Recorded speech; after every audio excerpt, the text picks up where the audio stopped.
Let's go. Someone give me a D100, and we'll cook up some 30. 30. Okay. Just 30. This is funny. What would most people think when they first see your character? Now, I think let's change the interpretation of what would you first think as like Richie or River. If you first saw your character. Like you're walking out the street, Gabriel walks past. What are you thinking? What's coming to mind? Let's start with Barbado. Nico.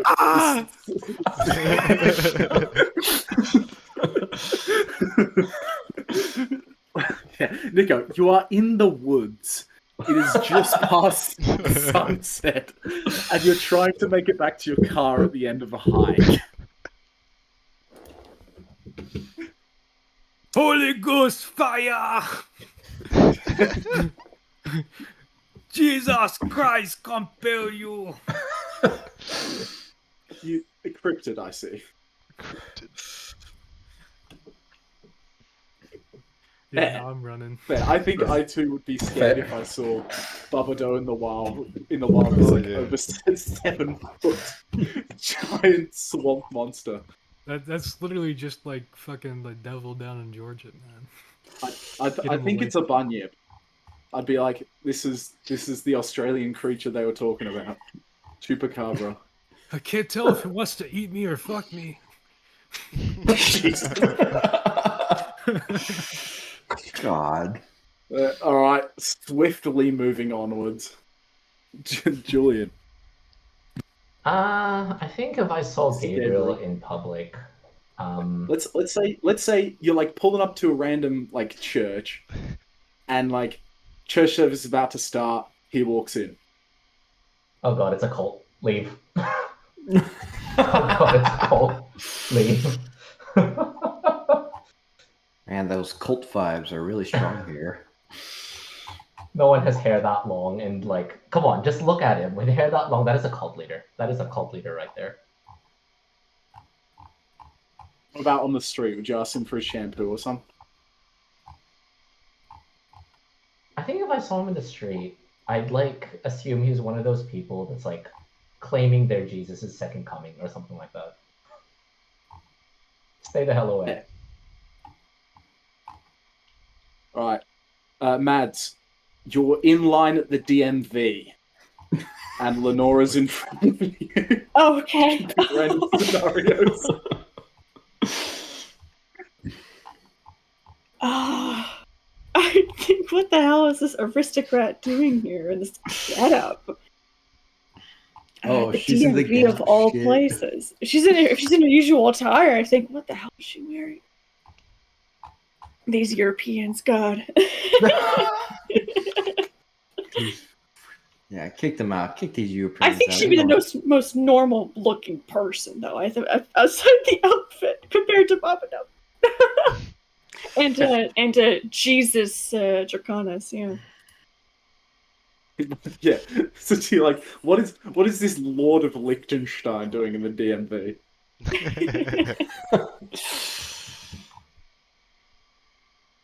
Richie, you're in the library. This girl with a knife you're just on her. sitting on your phone, and she just walks up and sits on the same table as you, like opposite.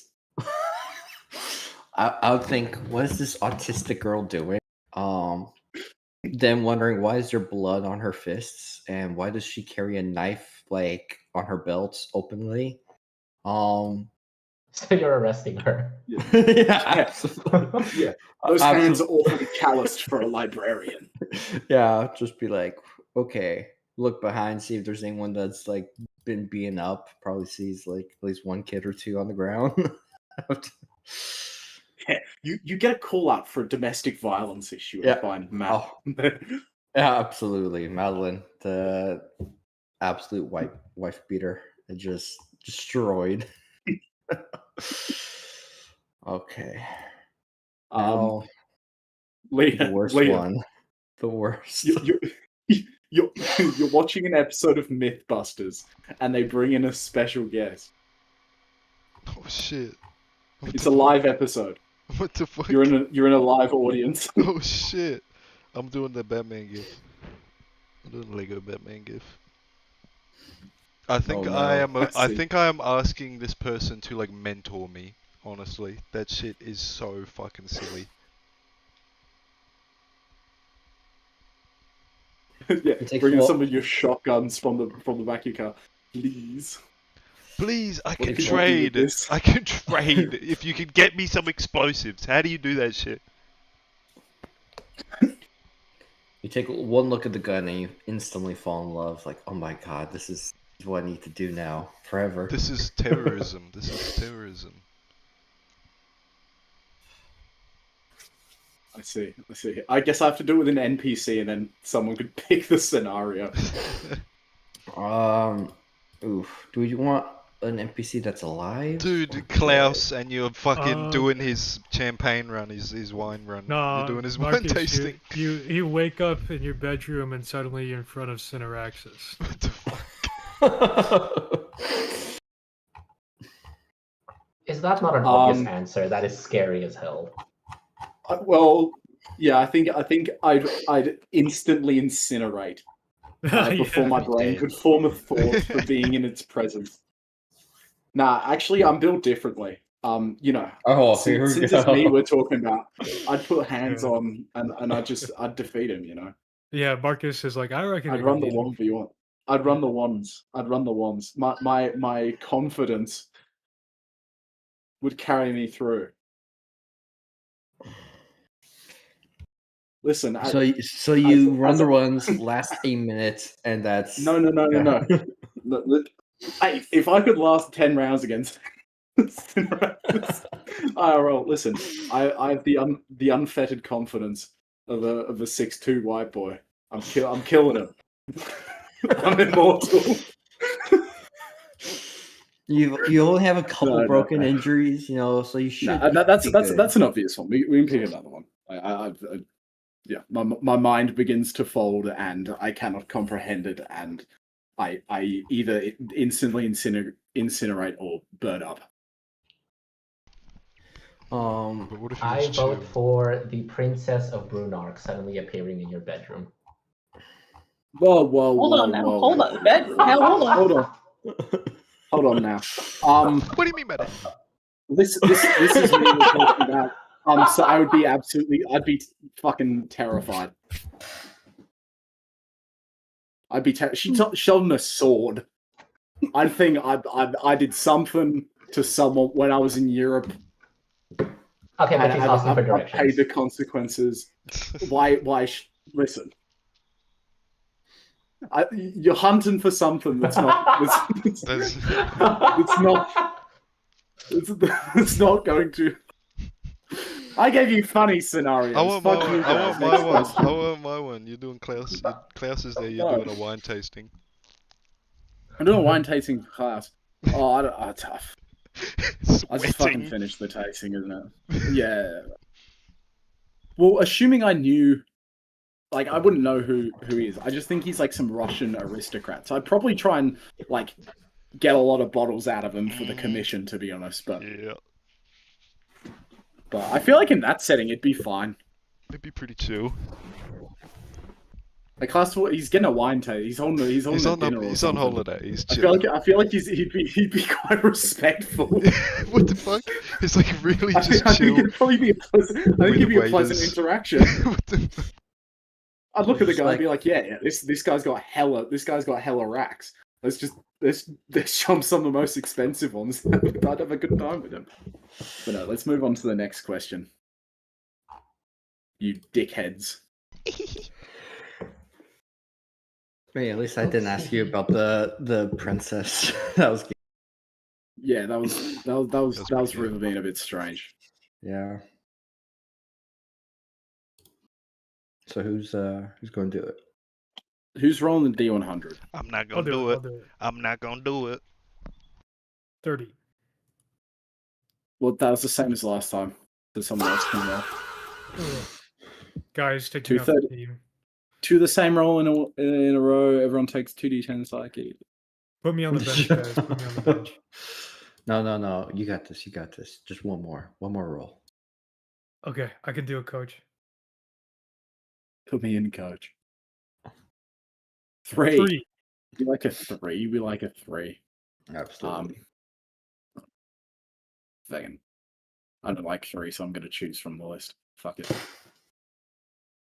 We hate 3. We never liked 3. Yeah. Yeah, honestly, Um, like, who even said that? Like, Where does your character see themselves in 20 years? Let's go. Bottom top now. Where does Velky see herself in 20 years? King of the Pirates. For real, King of the Pirates. King of the Pirates. Whatever King of the Pirates is here. This is- I'm on some. That's left of field. I'm on some. Velky's like, I'm gonna find the One Piece. I'm gonna This find is the my One true goal." Piece. I get my. I don't know, dude. Hopefully, like normal, happy life. Get a family and shit, chilling. Maybe have the One Piece. Yeah, sort of. Yeah. Dead is a cop out, and I won't allow dead as an answer. Oh, damn. Where does Madeline see herself in 20 years? King of the library. Let's go. And we all put our foot in. No. Madeline's probably Spelling going- bee and C. Yeah, she's probably going to be. She's probably hoping within 20 years she's finally able to settle down, like take a teaching position, and Find the archaeology boy again.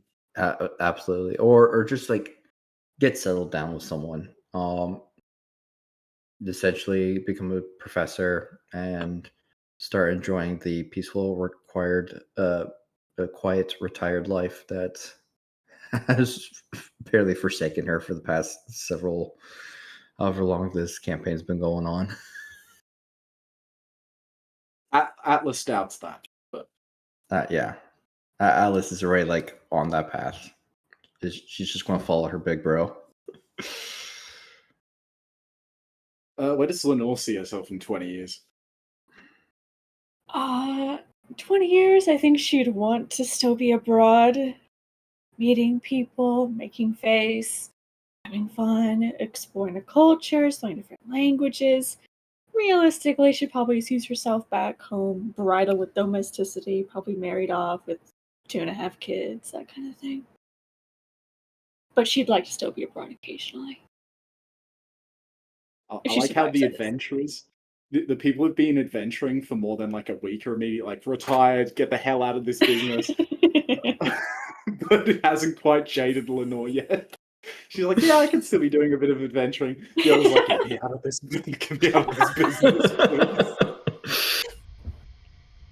Please, I don't want to have to go running across the world, getting blown up, and praying that we have enough diamond dust to save ourselves. Where does Gabriel see himself in 20 years? The Pope? or A few something? things. I think Gabriel would have reached the peak of his power. He will do his absolute to be as powerful as he can. Number 2, I think he would, at minimum, be a saint of the Church of Drakesh, and he'd hope to be sort of like in Albus Strike's position for the South, preaching the Church of Drakesh. Yeah, of course I'm a saint. While simultaneously supporting Francis as head of House Diamondback, of which Gabriel would also have some influence in. So I think Gabriel would be in a pretty good spot. Oh, and he'd purge the Church of Drakesh of any influence of the Zenith Empire. Of course. The Zenith fuckers deserve it. Babado, what was the question again? If he was, where does your character see themselves in 20 years? 20 years is a lot different to Babado than it is to the humans amongst us. he sees himself completely free of his bonds. And not with his friends. I mean, like, free of his connections to whatever powers loom over him. Wow, I was about to be like, ouch, man. I thought we were cool now. We had our gripe fest. You guys are gonna free the Ashen Stag, and Bubbledo's just gonna leave. Yeah, he's just gonna start. Yeah, He's gonna be like, yeah, thanks, guys, suckers. I didn't care about you the whole time. Okay. We Yeah. we definitely won't be crying in the corner, wondering why has he Okay. left us. I suppose, yeah, NPC answer. River's banned from this one. You Ridiculous. You fag. I agree. I agree. Where does Caradectes see himself in 20 years? Where does Caradectes see himself in 20 years?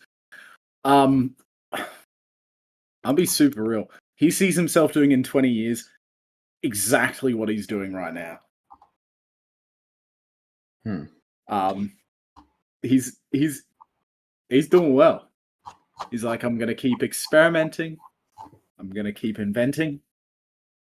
I'm gonna keep expanding. He's playing Factoria. Absolutely. Autistic kid and Factoria. Name a better duel. He would have continued to repent for some of his sins so that he doesn't get sent to hell again. Again. Maybe he's It was found rough. that energy source.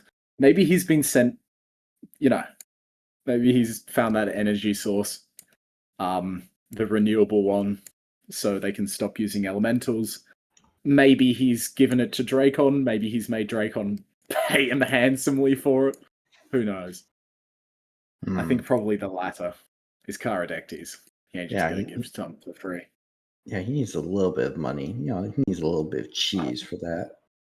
So, we start the session in the same tavern that we ended. As the red lights begin to get dimmer and dimmer and dimmer, and Klaus Tvorka has winked out of the mirrors. Velki, what are you doing? What's your sort of first reactions to this? Vel's just kind of got a pistol in hand, looking at it, thinking. No, she doesn't want to say anything too out loud immediately. I think just stewing in it for a second. If anyone would jump her if they let her stew is up to him.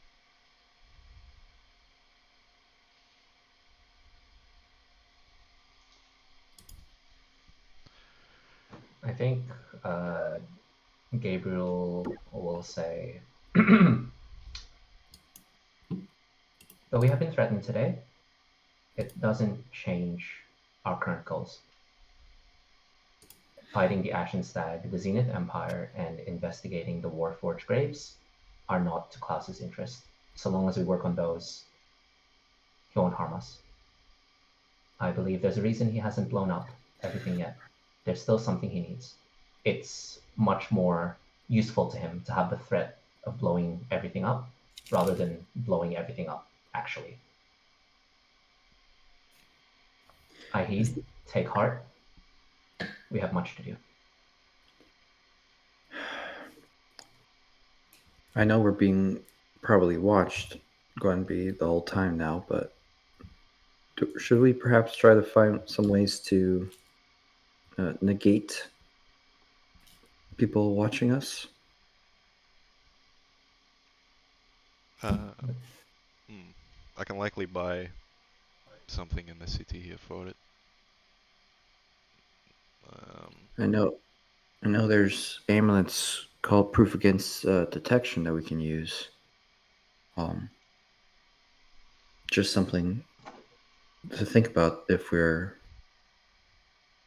are to go against others with similar talents. We're still going to need something like that. Right. It was how we got ambushed by Sylvanas, and it seems like it might just happen again now. So Yep, I should at least get one for myself, but I figure if Klaus is tracking me, he can track any of us. Would you, Yeah. Madeline, I don't know if this was Klaus or if it was Sylvanas, I can't remember, but there's been someone tracking me. You have those glasses. Could you just check if there's anything on my head again?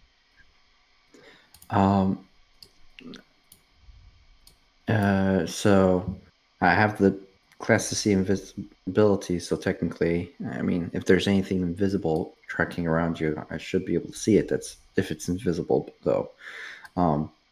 Marcus, my glorious DM.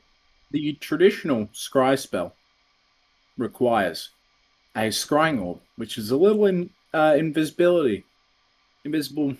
little orb that they look through when they're doing the scry spell.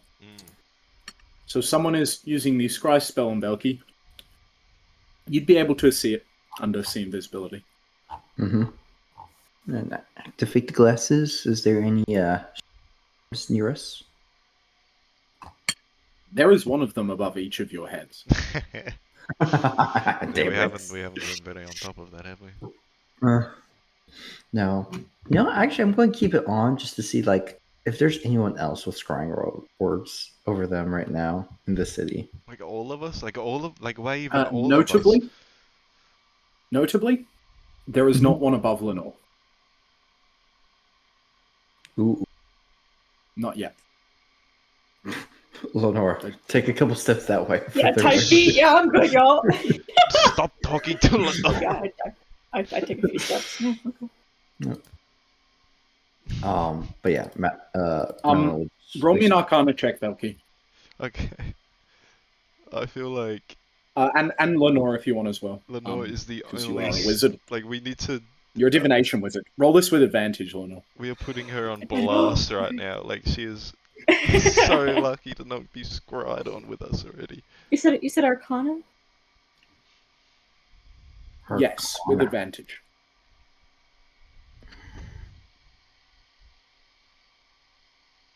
Great. Let's see it.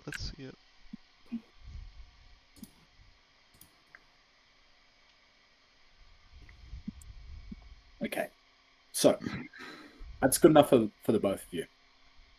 Scrying generally requires, like, you need to know something about the person, or if you have, like, some of their personal effects, it becomes a lot easier to scry on them.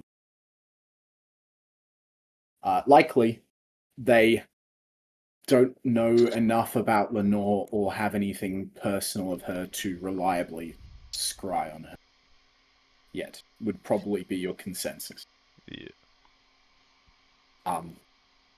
The other thing is, for the rest of you, you never met Klaus Tvorka, like, personally, so he'd be considered unfamiliar to you as well.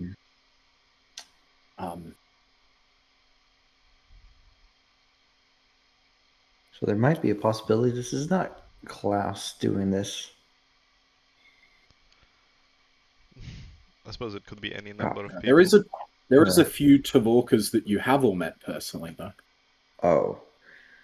Yeah. Didn't we meet your mother, Belky? Yes, I think everyone got to know her pretty well.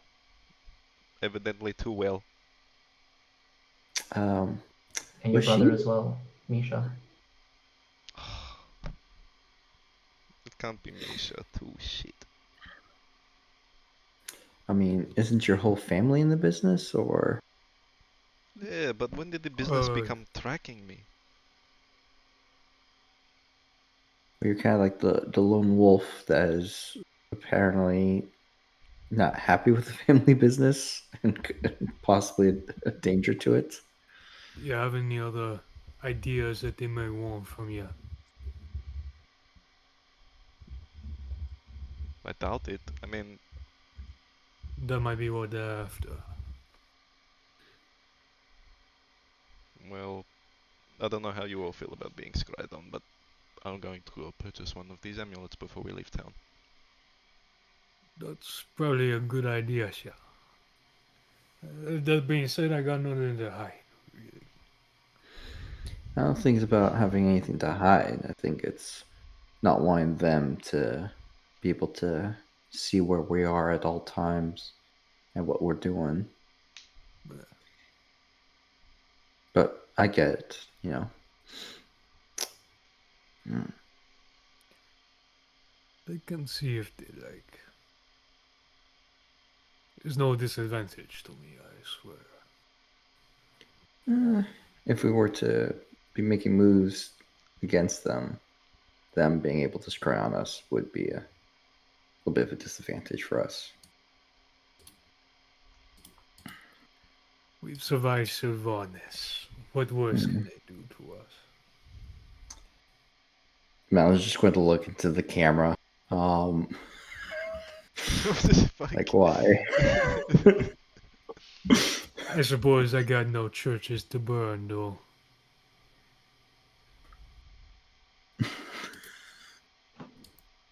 Madeline, as soon as he says that, what's the worst that can happen? Well, let's regardless, let's see about trying to get several of those Felky. I think it's only smart to make sure we have some available if we need it.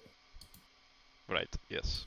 Well, I do know that they are an attunement slot, so no one's going to be happy about that, but we have to suck it up. Because we're at a big disadvantage right now. And Babado, I understand how you feel about it, you know, it's a bit, you're a free man, you can... If I'm discussing things around you, you're compromised. The whole party, if anyone in the party is scryed on, we're compromised. Or we need to always be checking. We also don't need to be using it right away. It's okay to let him watch us take the Ashen Stag down. It's not anything to do with him. But it would be good to have it in the back pocket, ready for when it does concern him.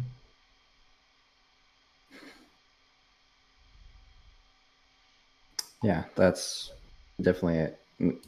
We will need it for at least the future. So getting it now in the city where it's probably going to be not as expensive to get, probably more good.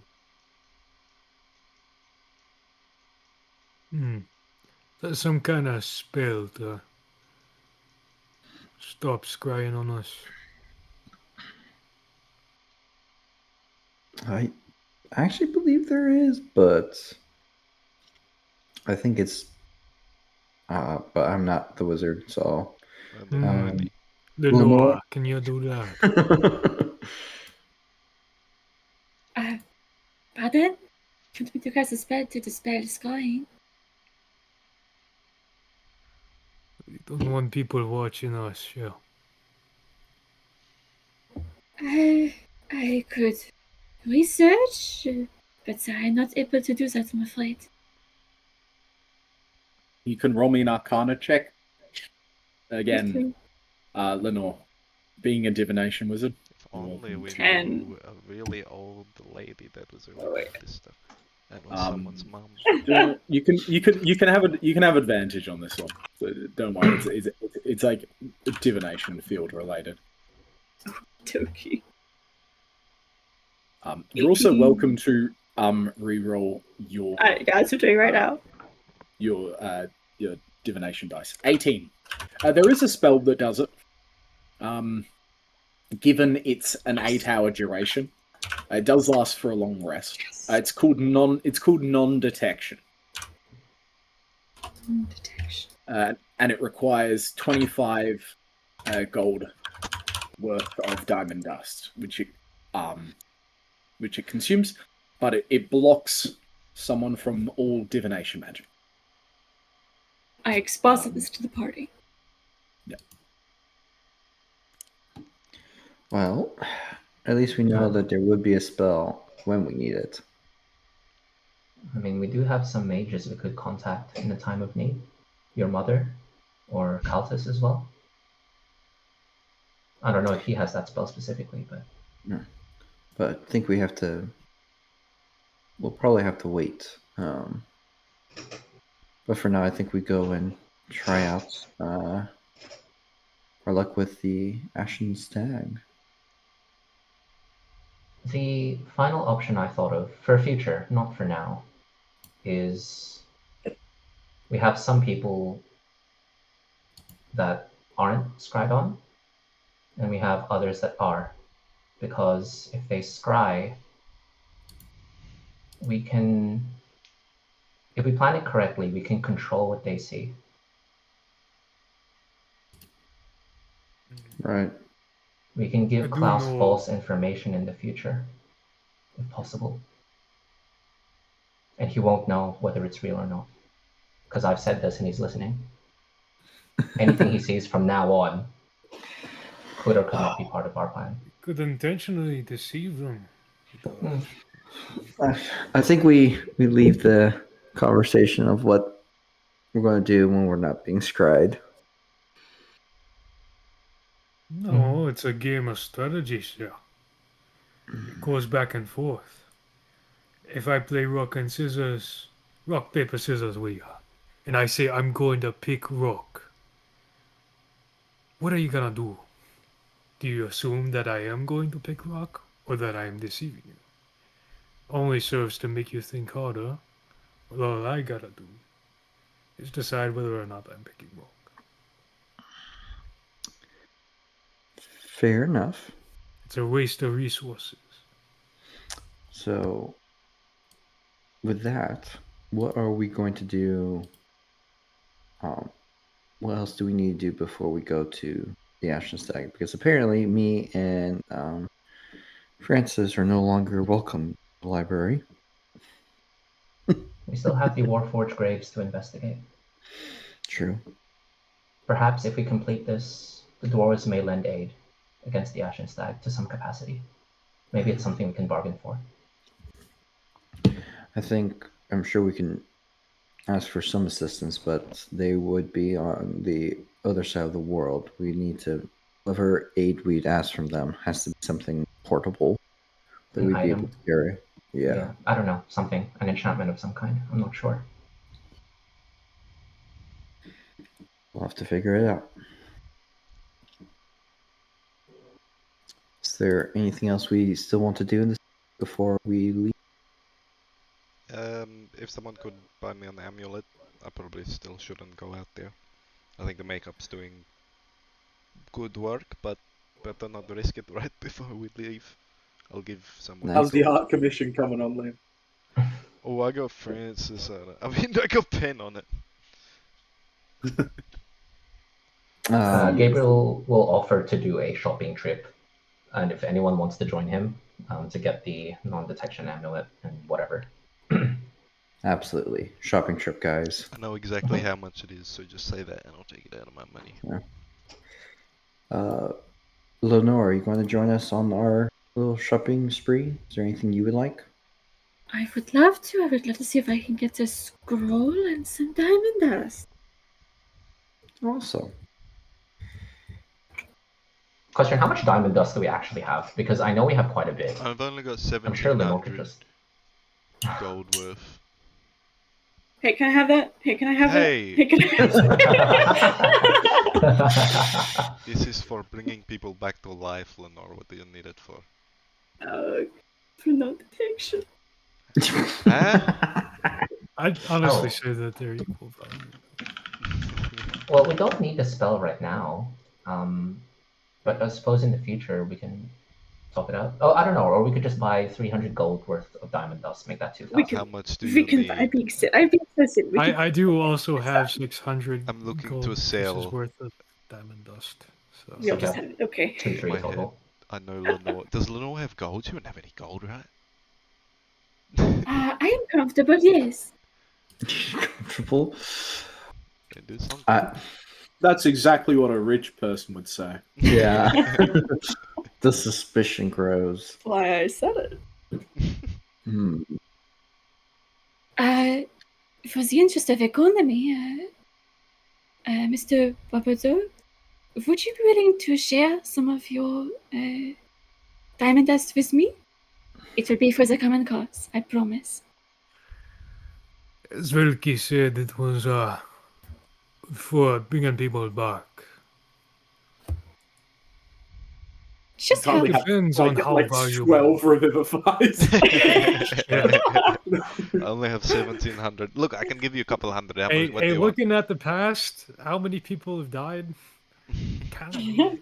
But no, he'll just like he'll reach into a pouch on his loincloth and just hold out like just a pile of sparkly sand. The strong breeze comes as you try to deposit it. Yeah, it all blows away. How much are you giving Lenore? 200. Oh, thank you. It is not for me. If this benefits us, then it has as much value in my pocket as yours. I promise it will be put to very good use. So, as you guys look around for a magic item shop, through the middle districts, because that would probably be where these kinds of shops would be, you run into an issue. The main magic item shop in Pythides happens to be associated with the Collegium Arcana, the same school in which you guys were just banned from. Well, some of you guys at least. It seems to be like a surplus shop with how you're looking at it, of like magic items that have been used and researched extensively and used for fundraising. Or from what you've heard, it's like other random surplus to try and generate funds for the school as well. It is still in the same district as this magic school. It's called the Arcane Emporium, but it's kind of on the outside of the school, almost like a uniform shop that you might find. There seems to be students kind of going in and spending all their rich parents' pocket money and things like that. Like, oh yes, my mummy sent me 1,200 gold pieces for this semester. Let's get him +1 wand. All I'll say is, I guess me and Francis will be sitting outside, waiting patiently. So, the current people not banned from the school, or at least that were not told they don't want to be seen back on the school grounds, happen to be Babado and Velki. Oh, and I'm wanted. Like, wanted by the police. Isn't Lenore still good to go to the school, technically? Lenore went with Gabriel and was told by this senator, who also happens to be the vice principal, because politics and university should always interact, guys. Absolutely. Was the ban magically enabled, or is it more bureaucratic? You were told that they don't want to see you back there. As That's for not my the question. formality of it, you're not sure. It's not like a magical ban. It's not like a magical ban. You didn't have like a spell cast on you that forbids you from entering. They just said they don't want to see you back here. Like 3 hours ago.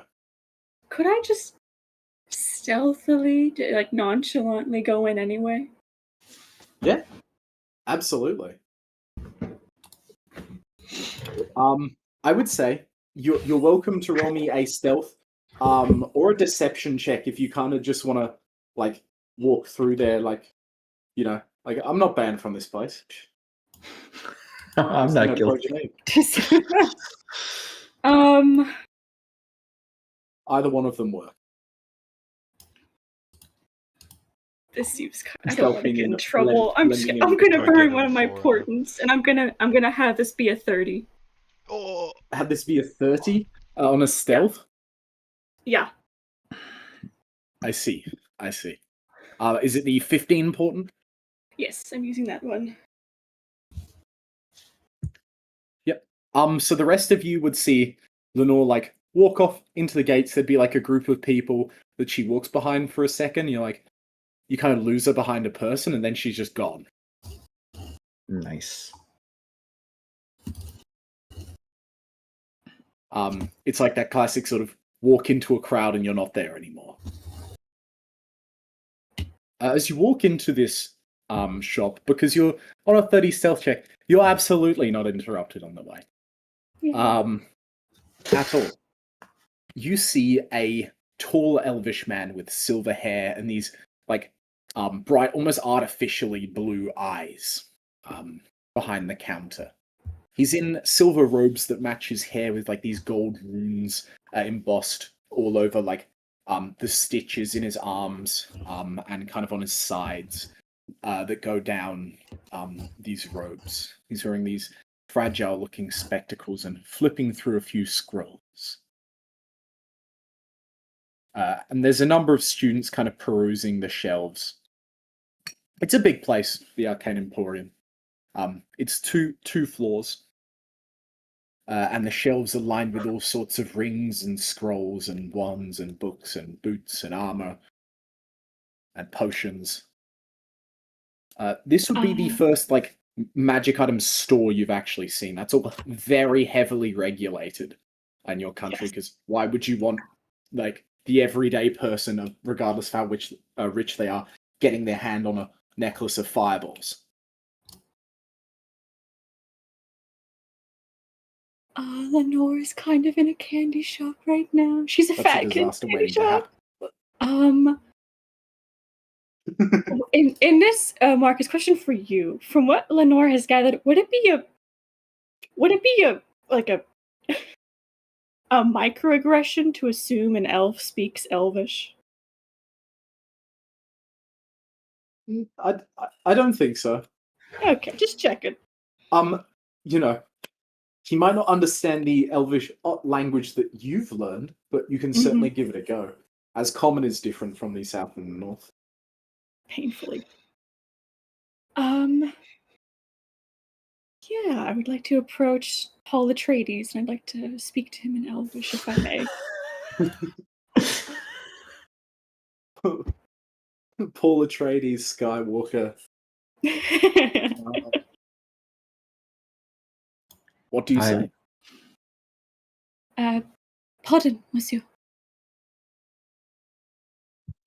He seems to look at you perplexed.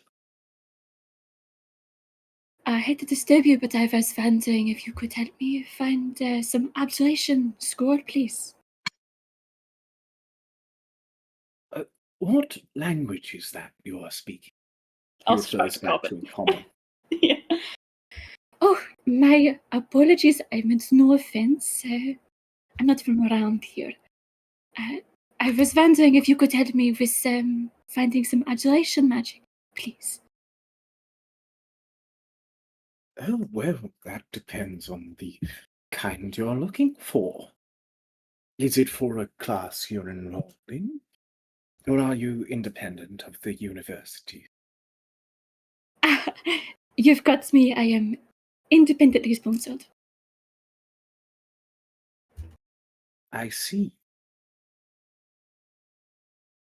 Are you looking for spell scrolls, rings of warding, armors, various capes that improve your defensive capability? Oh, no, nothing like that. I am looking for a scroll, specifically a third level non-detection, if that is available. Ah. I hope you're not a thief, are you? No. I only jest. Thieves do not dress that eloquently. This sort of older elf says, as he walks back past his desk, and it seems like sort of behind the counter, there's two large cabinets that run about 12 feet back, just lined with various scrolls. And he pulls two of them off of a shelf and says, currently we have 2 non-detection spell scrolls. These will run you. Let me get my price listing for spell scrolls. Give me one moment.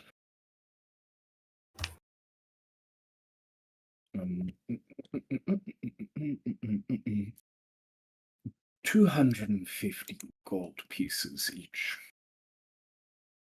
Wonderful. I'm gonna take those from him. And do you hand him back 500 gold pieces? I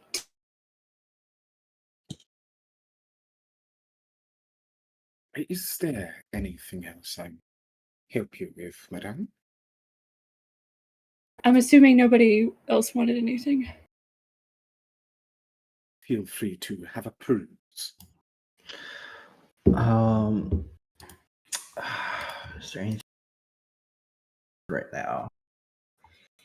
Time to go through the magic item list online.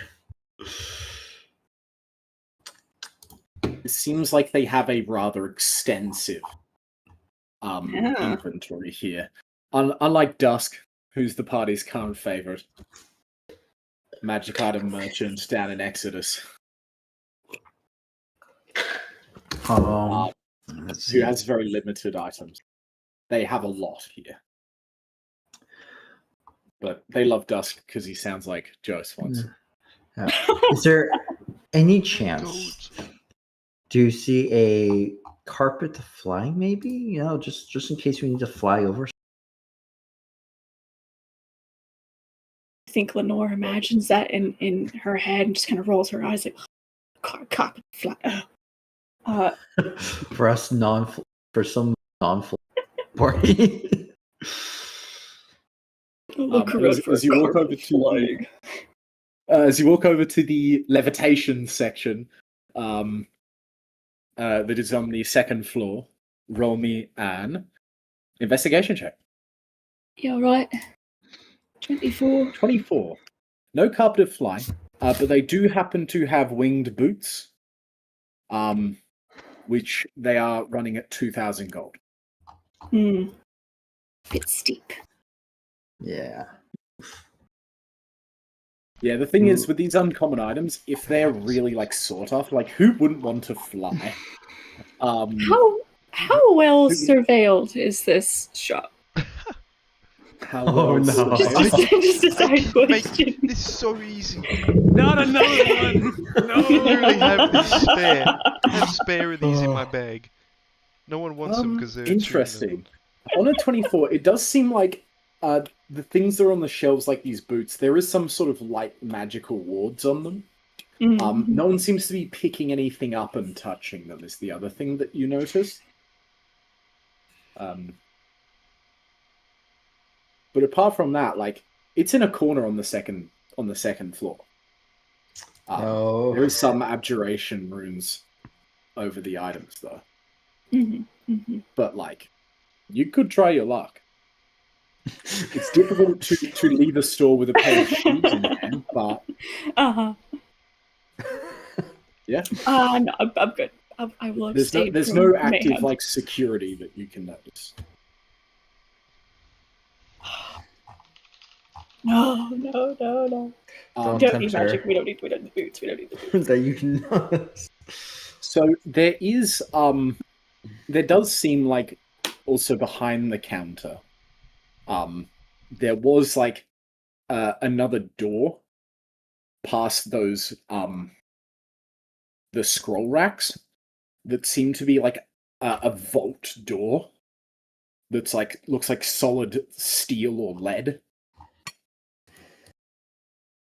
So they do probably have some more bigger tier items here, but they're not kept out in the front of the store. They're likely behind the vault.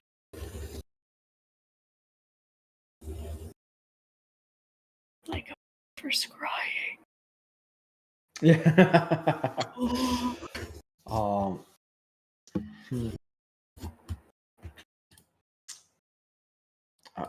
Can I see about like sending like a paper plane into the store to throw at one party members at just some suggested items that they might want to get? You could have had a chat with Lenore before she left about Okay. what you Please, thank Gotcha. you. Absolutely. Maybe like That is I fine. feel like potions of speed wouldn't hurt. Like Potions of speed. two of them maybe. I know we do have people who can dispel magic, but like a dispelling stone, something that we can use for non-casters in case our casters are currently unavailable. Maybe just a thought. Yeah, the more items, the better, of course. What else? So I can run through these as Richie does. Please. So potion of speed, they have 2 in stock. The potions of speed are 900 gold each. Okay. The dispelling sort of stone would be a spell gem of dispel magic, which for a 3rd level spell gem. So the difference between a scroll and a gem is that anyone can use a gem. And it would cast a spell magic at a 3rd level, and you would treat the modifier as a +3. For if you try and use it on anything higher, it would be 375 gold. Each. Whereas each. Because a spell gem can be used by anyone without a check. The scroll is 250, but you can only use it if it's on your spell list. And if it's not on your spell list, you have to make an Arcana check to use it.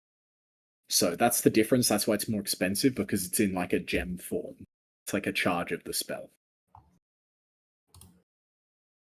Sorry. The default ability modifier is actually +4.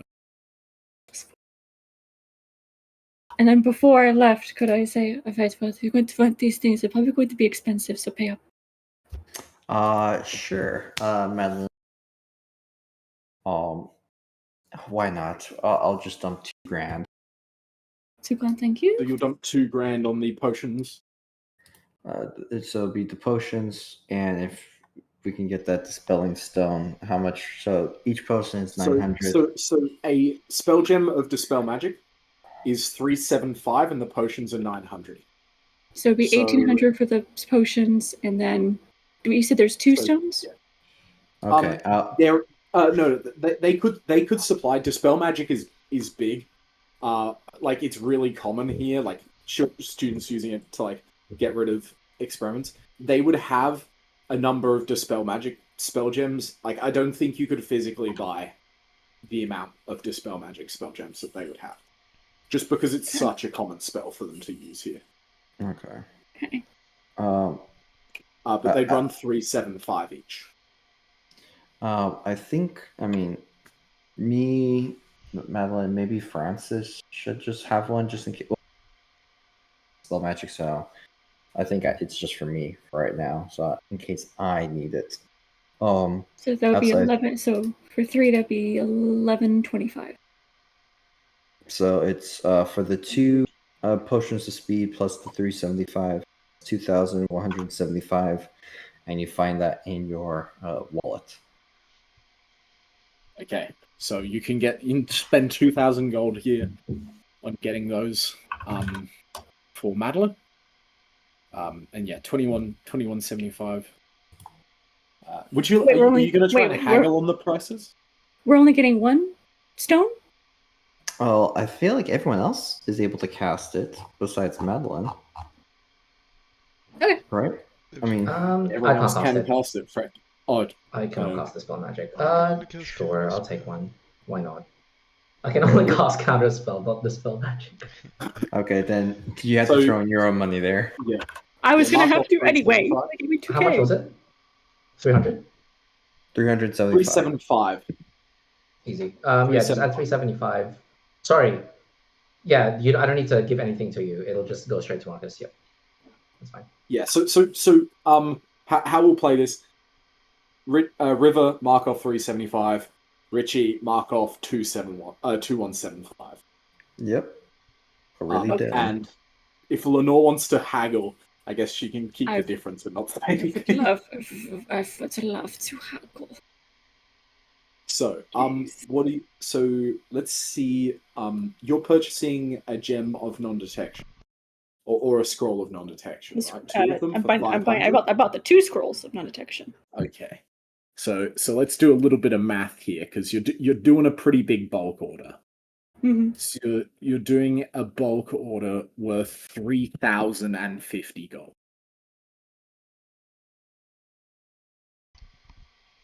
Get a net, throw the necklace in there. Um, I'm whispering from fucking Satana's house. Oh my god. Get that necklace, the amulet of proof against. Wait, as well as the domination. necklace. an amulet Oh of my proof god. against detection. I tell the attendant 1 second, and I go back to get the necklace. Okay. So we'll keep that 24 investigation check. You do find one. They only have one. As you can tell by most of the NPCs wearing them, it is a very popular item. So it's marked up quite a bit. In this store, they are 1,600 gold each. 1,600. One second. Marcus, when can I get 2.5 days? When To can you myself. get 2.5 days? Well, that's up That's to up to you. me. Given you have a week and a half till the head of the Ashen Stag needs to be delivered, if you reckon you can spare, 2.5 days. Yeah, nah, you good. I'm in your mind right now, hearing this price, and I'm going, nah, bad deal. I can make it so Bad much deal, okay. cheaper. Okay. I hear Yeah, the frugal agony cries. It's I not go, okay, physically great. No! What You're is just scam? imagining her creasing. What is scam? This is Yeah, bullshit. for the 3K50 bulk order. I'm gonna try and haggle. Okay. How do you approach the haggling? Is it the same poor elf man, or is it a different attendant? No, it's the same guy. Okay. He seems to just be on the counter. Yes. Hello Are again. you ready to make your purchases? Yes, I am looking to purchase these, and I'll put the bulk of items on the table. Quite the haul you have there. I am quite a researcher. I am making a point to study, shall we say, used and possibly damaged magical materials as procured by economic means. It's part of my thesis. As you And can the see, these materials potions have been of through quite a bit of abuse. Even the scrolls themselves have a few errors in their arcanic code. I was wondering, I would like to purchase all of these for about 2,200.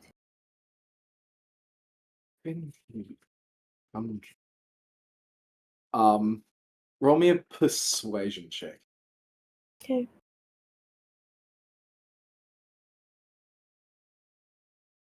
Big money. I think he goes, as a new patron to this store, I would happily do you 28, considering you are making such a large first-time purpose.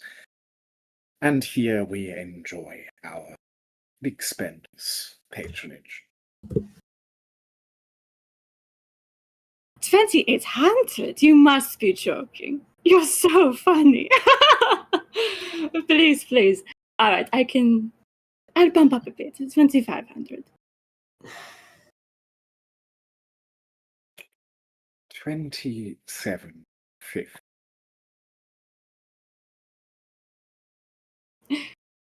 2,550. 27.49. 26. And I would please point your attention to what the hell even was it called? The stones. They are only level 3. I mean, Come on now. Unless this is of a higher quality book than what you're usually accompanied to. 27.50.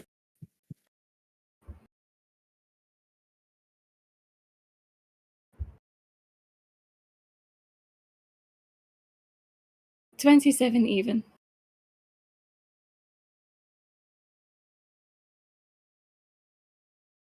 I suppose that will do. And he shakes on. 350 gold off is pretty good. So Lenore, how this works is you only need to mark off 150 gold for your purchases. Because you're just haggling down your money.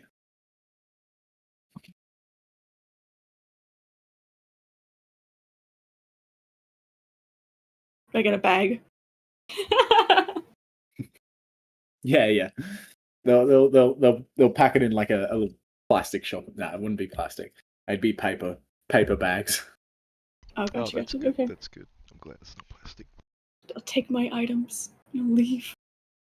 Yeah, bad for the sea turtles up here in the mountain. Man, I Those don't give poor a sea fuck about the turtles. sea turtles. I'm thinking about the law. You're telling me they're developing plastic? I don't believe you.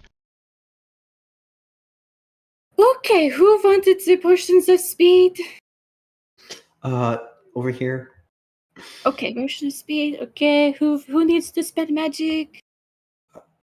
That would be me, Also- thank you.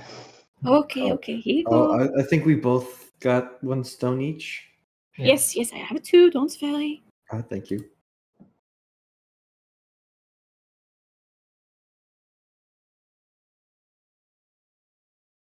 All right.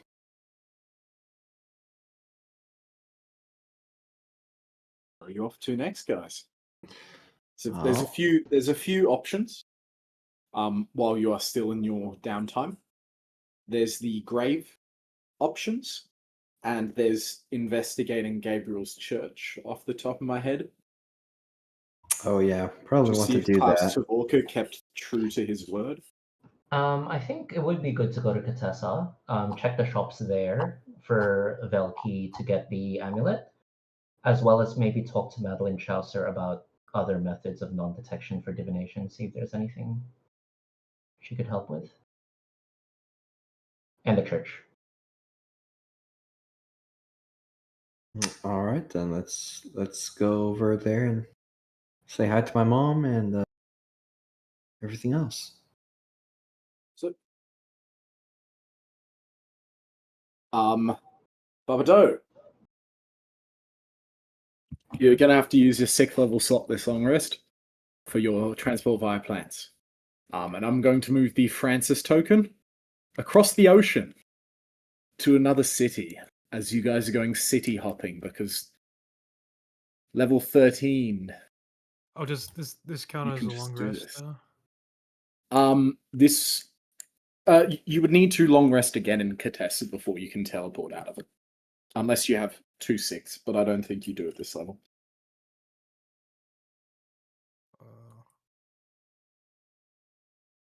Yeah, but I'm saying, do I refresh all my other spells first? You can do. Because I believe that you had a long rest at Zatanna's place. We'll do it like that. It was 24 hours in Pythides. So we'll move from 10 days to 9 days. Okay, and then I'll go down 1/6. Okay, cool. Transport via plants. Go. We. I'll note as well, Lenore, since you rolled a high investigation check in the shops, you did see the studs there in the windows. I'm sorry, the studs? Oh, gosh, studs. The Gotcha. little metal discs. Yes.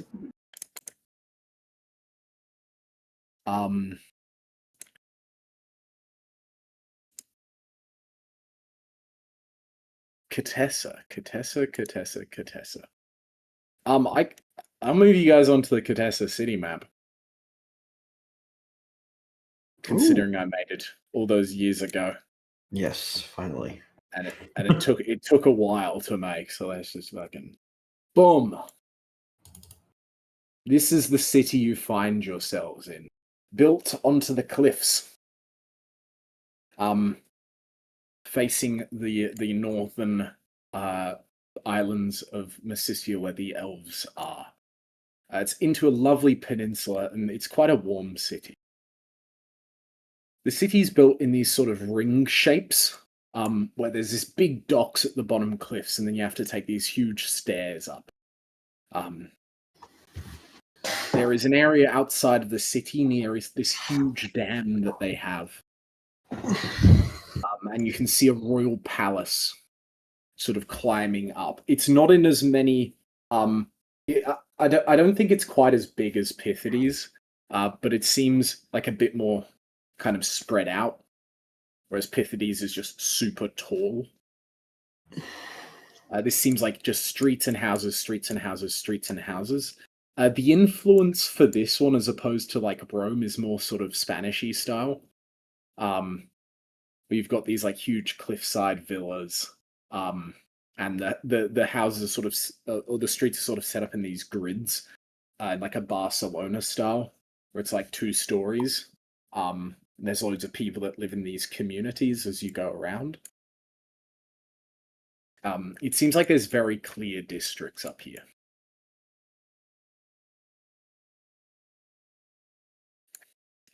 Where would you teleport into, Barbado? Outside of the Chaucer Manor? I've been to Chaucer Manor before, right? You have. Yeah, we were like just there not too long ago, I think.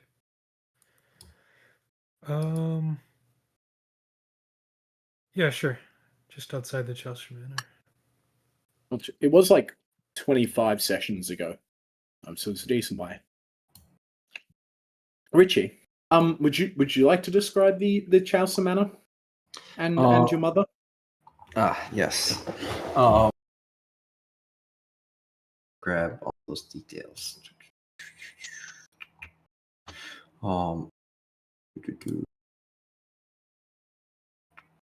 Nope, not there.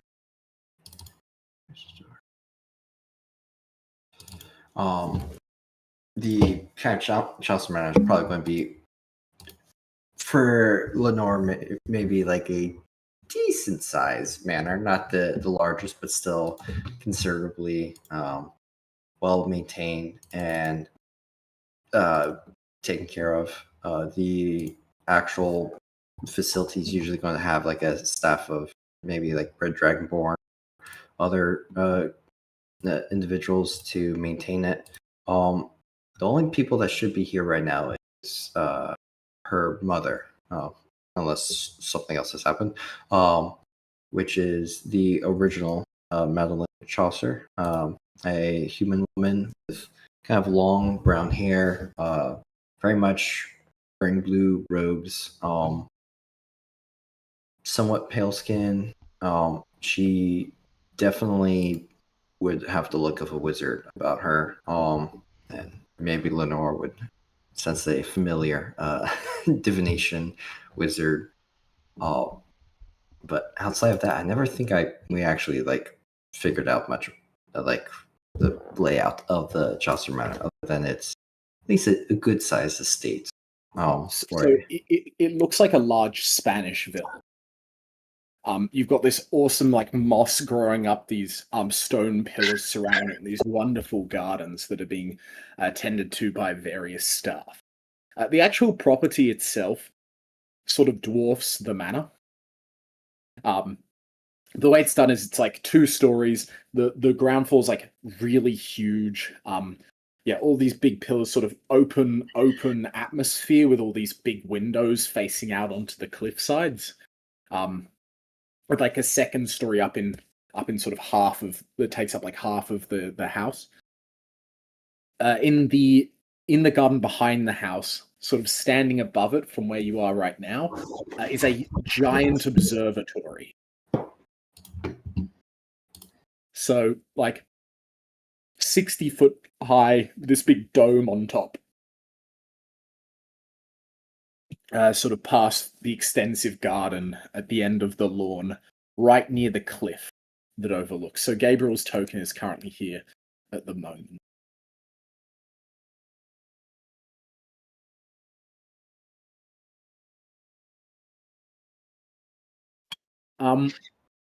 As you step out of the transport via plant spell, you see through the kitchen window. And you see this woman who does not look much older than Zatanna. It's very clear that even though this woman is Zatanna's mother, Madeline Chaucer Sr. uses magic to make herself look younger. They look about the same age, but she is berating Zatanna. And Zatanna is sitting there with her head down, and you hear like, and you got arrested for what? This is reckless behavior, and you are ruining our good name. And she kind of, you see like in this puff of light as you guys step out of the tree, this sort of brown auburn-haired woman who's Madeline Chaucer Sr. Look at Zatanna, point upstairs, and Zatanna just kind of waddles upstairs sadly. And she like dusts off her coat, like she's done yelling at her daughter, and would approach you all outside.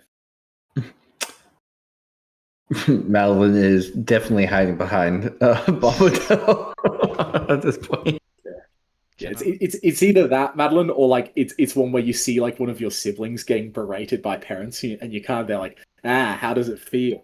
How does it feel? There is a little bit of joy in it.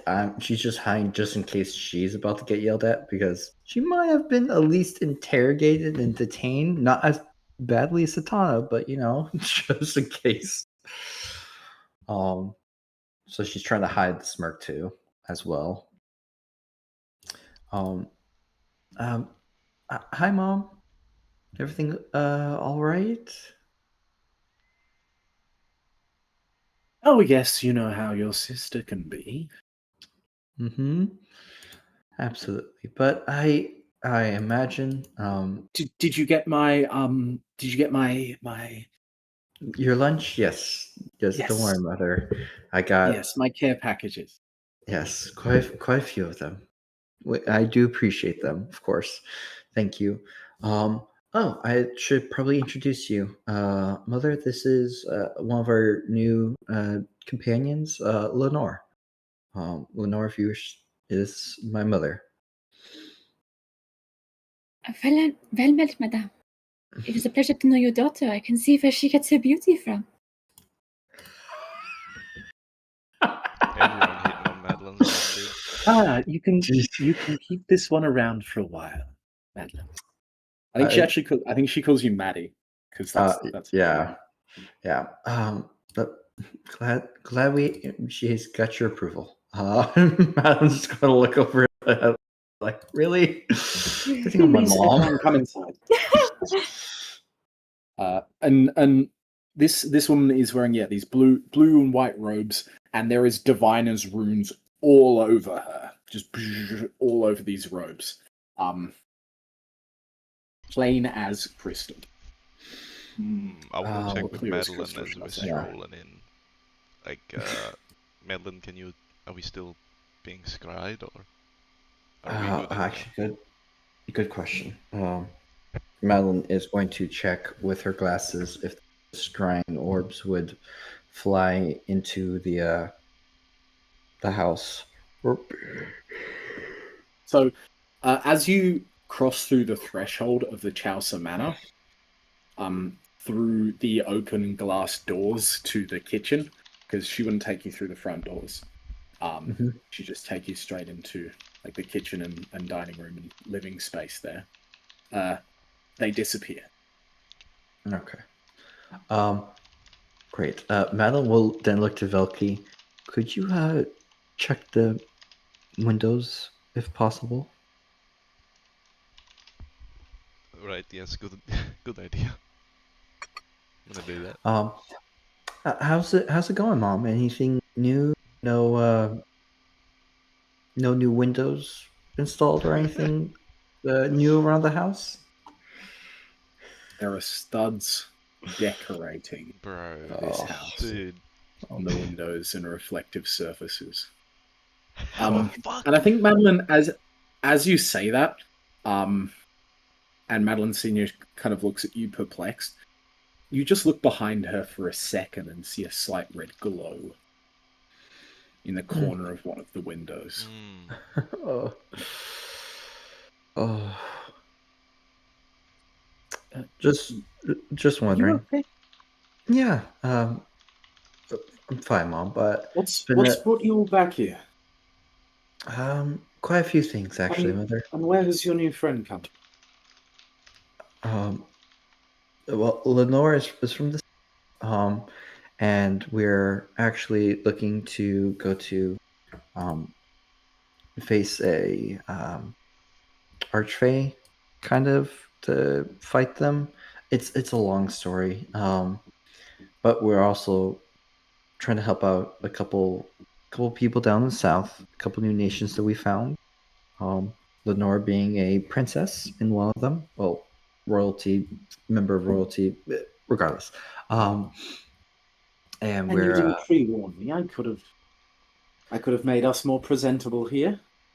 well, I could have kicked your dumber older sister to the streets.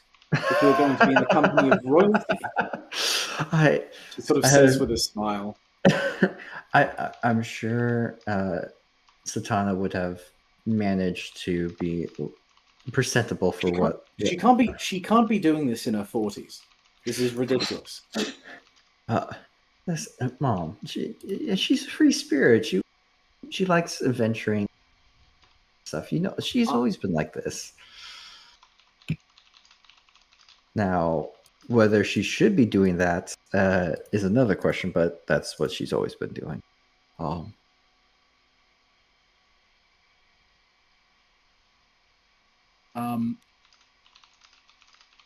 Awesome, Matt. I'll fill you in as a player.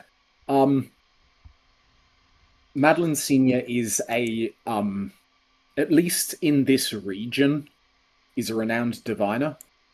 It's not necessarily like world-renowned diviner, because there's sort of different tiers to the notoriety. For example, Kaltas, who you all spoke to, he's the world-renowned enchanter. She's a very powerful divination mage, but that doesn't seem to have stopped Klaus from putting these studs in the window. Okay, thank you. How you guys interpret that is up to you. It could have been that Klaus doesn't care about he's just doing it indiscriminately. He's not avoiding purposeful houses, or maybe he's confident that they won't be found. You're not sure why he's put them in the house of such powerful people, unless he wants them to be found. Maybe that's what he wants, who knows. But they are in the windows here regardless. Seems pretty weird. But yes, she's certainly a renowned diviner. Klaus would probably know of her. And definitely know of Madeline's connection with her own mother, so...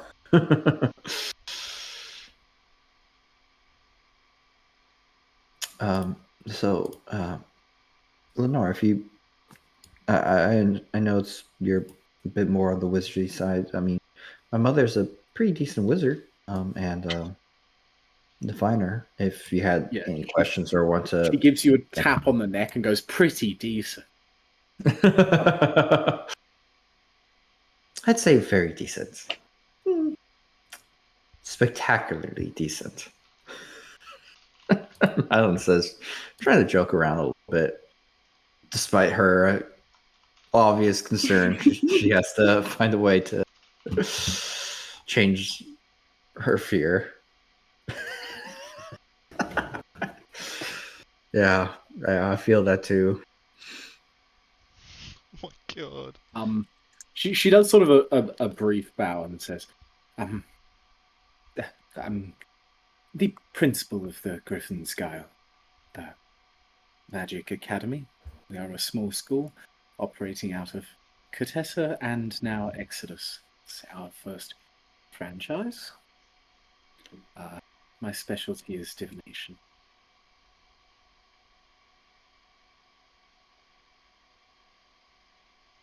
Velmet, madame. I am Duchess Lenore Lodier von Brunach of the Brunach Kingdom. I am here as an ambassador and liaison on behalf of the Unveiled and my people. It is a pleasure. Though for our purposes, my friends call me Lenore. I apologize out of all people from the north that you met. It happened to be this group that finds themselves in my kitchen. She says with a smile. Yeah. I would like to think we are probably the best, considering that your daughter is excellent. But I mean, however you feel, mother. You know, you should humble yourself, not others. We probably should. But yes, we're here for a little bit only. Do a little bit of shopping to gather some items we might need, and then get going.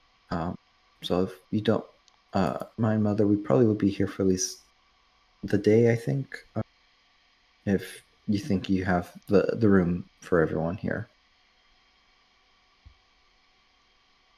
Well, considering it's evening now, and the sun would right. Let me think. The west. Yeah. Actually, you would have clocked yourself back a few hours because of time zone. So you guys be getting tired here, but it'd be like late afternoon. Rough. Yeah, that jet lag would be real. Because you're just instantly throwing jet lag around. Fuck me up. Yeah. Because the sun had just set in Pithity, so it'd be a few hours from sunset here. Gotcha. Well, I think realistically probably like a 4-hour time difference if they had time zones here. I think we probably need to rest up. I think everyone here is probably a little tired from all this jumping around through trees and whatnot. And then we can go finish our shopping and then get back out to, I think it's the south we'll go to next for grave stuff for the dwarves, right? Unless there was some other plan we needed to do, Gabriel. That is correct. I would like to take a trip home. Oh, right. We probably should do that when next we can. Madeline would ask you, Gabriel, how's the old Grumpy Shrike treating you? Oh, Grumpy Shrike. That's... I must confess, I don't believe we know the same person. He has been treating me very kindly, though I have not talked to him since I was last here. The impact of his words continue to resonate with me even today.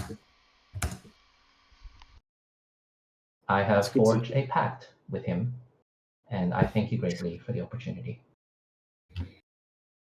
There's certainly worse, I suppose, entities out there to forge a pact with than old Shrike. Grumpy. Do we all look over to Babado when she says that? I have a feeling it will continue to serve me well.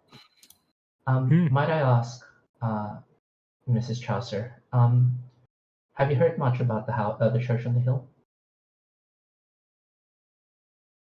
No, what? Nothing. Just making sure it's still there. It's where he grew up, so he's just curious about what's going on at his house, or if there's any news. I see. Well, it's a few hours walk from here. Well, I meant magically, if anything had come to you. Did you want me to be keeping an eye on it? As much as I speak of my competency, I cannot look over everything and everyone. I'm not omnipresent. No, that's quite all right. It is my home, and I do worry for it, considering I left it behind. However, it's far too much trouble than it's worth. I can go and visit home myself. But thank you. Your brothers are doing very well with the guile. Oh, He says to you, Gabriel. Sorry, what did she say? I thought she was speaking to about No. Jason. No, she's speaking about your adopted brothers. Because at the end of a Oh, one at the shot, Guile. they Okay, got sorry. they got Yeah. jobs at the Guile. Oh yes. I heard from Nicolau that, well, one, they had defeated an archmage themselves, and two, Matthias knows magic. Yes. We had to study him for a few weeks afterwards, but it seems as though he was hiding a lot of his competencies behind a janitor's mop. He seemed Well- very disinterested in studying there and is still No. happy to continue being the cleaner, but Nicolau just graduated. Oh, did he now? So, what is his next steps? Will he become a professor?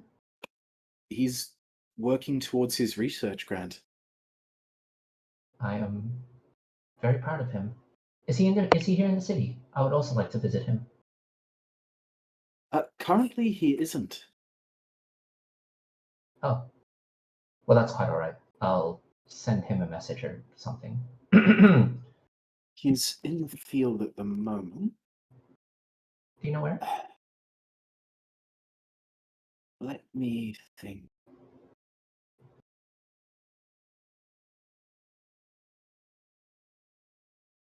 I believe he actually went to the Isles of Mana. The Isles of Mana for his research? Yes, he's looking at ley line. Oh, that's fascinating. Well, considering we've been traveling across. Okay, sorry. So the druids use the ley lines to traverse between the north They and do. south, right? Yeah, they do, okay. and that's why they can pass through the veil. Yeah. Okay. Good. Just double checking.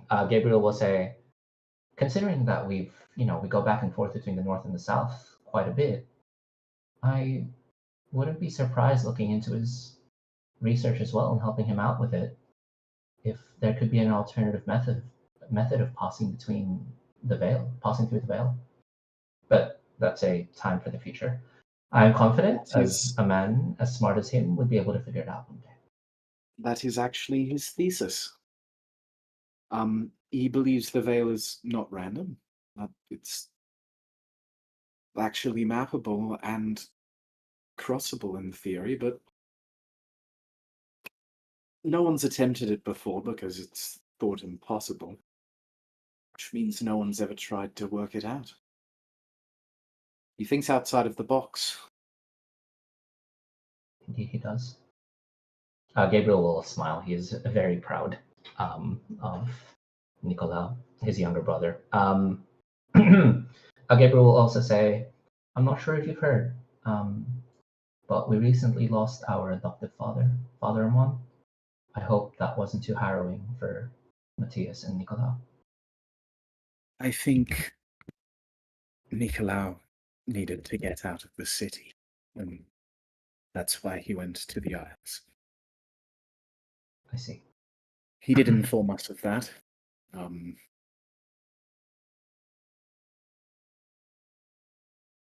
Matthias?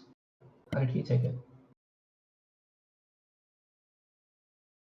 He's taken a few weeks off, as you see. put it. I guess he's also not in the city then? As his whereabouts, I couldn't tell you right now, but I could certainly scry on him. We don't ask where people are going on holiday leave. Would that be breaking some sort of contract as employer-employee? Considering he is employed as your janitor? She kind of looks up and starts whistling a little bit. Okay, fine. I will indulge it. If he gets angry at it, you can point him towards me. Well, please feel free to do your business, and I will let you know. Thank you. And last but not least, Nicolau tends to get into his work, and I understand that he's put a lot of passion into the thesis. However, I ask, could you please put a stop to it or a pause on it if he's going too far and attempting to cross it himself? I don't want him hurt.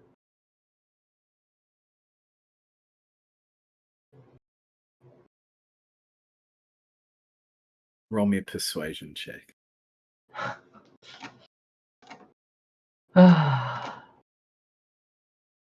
Persuasion. Yeah, 26.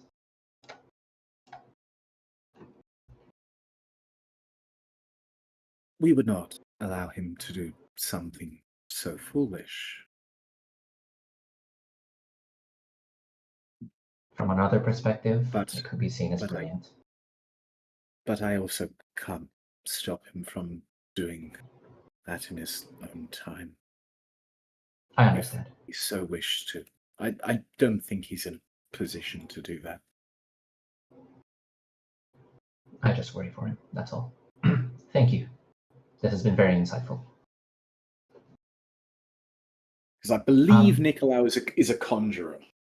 Yes, we That was decided his it was school. conjuration. Yep. Yes. Well, actually, it's not that we decided, it's that Liam, you played him. He's a conjuration wizard, right? He 100%. Yes. Yeah, okay. Double checking. Yes. I think at that point I will pause for 5 minutes. Feel free to refresh, grab a bevy, and then we'll get going in Catessa. Probably let's visit Gabriel's church and then do the graves, and we'll get back to campaign plot. We've had a few sessions of dawdling. I enjoy dawdling.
thinking about the church and how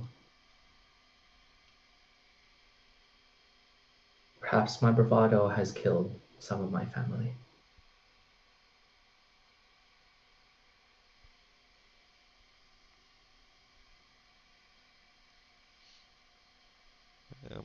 You shouldn't think it your fault. I know you wouldn't blame me. It's more my fault than yours. When we, seek out to do the right thing, someone's going to use what we love against us. We should try tomorrow to dispel all the glass in there, remove it all. I doubt that if we did that, it would be enough for Klaus to blow up a city. Nobody could just blow up the church. I don't want to touch the bombs. That's a move specifically against Klaus. I don't know if he'll like that. At least not at the church. Maybe here you can, where it's protected from divination, but not my church. I have to continue letting them play hostage.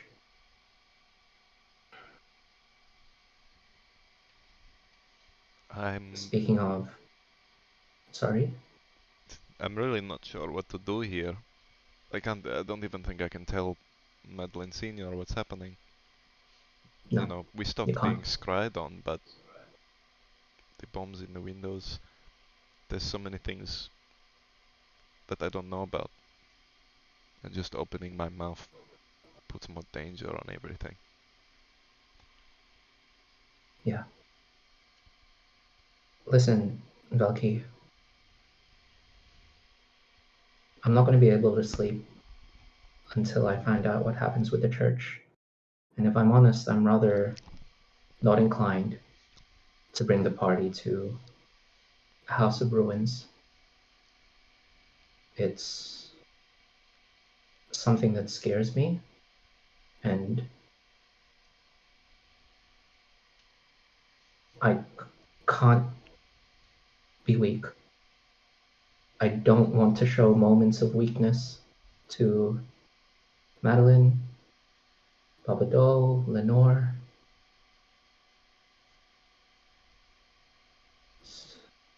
And perhaps this is a rash decision, but I think I'm going to leave and investigate the church right now.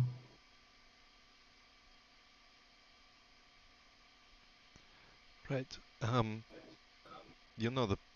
The party would not hold that against you. We'd be happy to accompany you. I understand your urgency. I'd join you if you would let me. I'm not getting anywhere here anyway. I was hoping you would.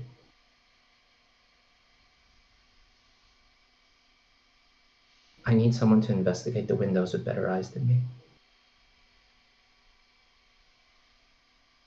I can't wait till morning. It's gotta be now. Are you with me? Let's go. As long as we don't get locked out of here. It'll be the least of our problems. And Gabriel will start making his way to the church. I think it's good to bring from a DM's perspective, I think it is good to bring the rest of the party along. Okay, sure. Get involved, because this could be a bit of a longer process. Okay, sure. I think Gabriel will wake up everyone else then. Madeline's still asleep. Let's just leave her there. Madeline, yeah, you leave Madeline there. Madeline's just like, fuck off, and Francis is just like, okay. Yeah, Gabriel will knock on Babado and Lenore's doors in the dead of night at 2 a.m. Yeah, let's go. I suppose Babado first. Knock, knock, knock.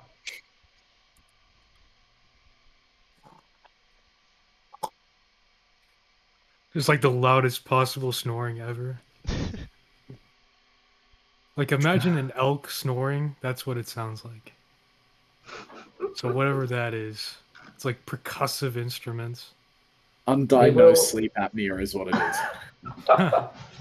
Gabriel will use Mage Hand in order to cover both his nose and mouth until he wakes up from a lack of air.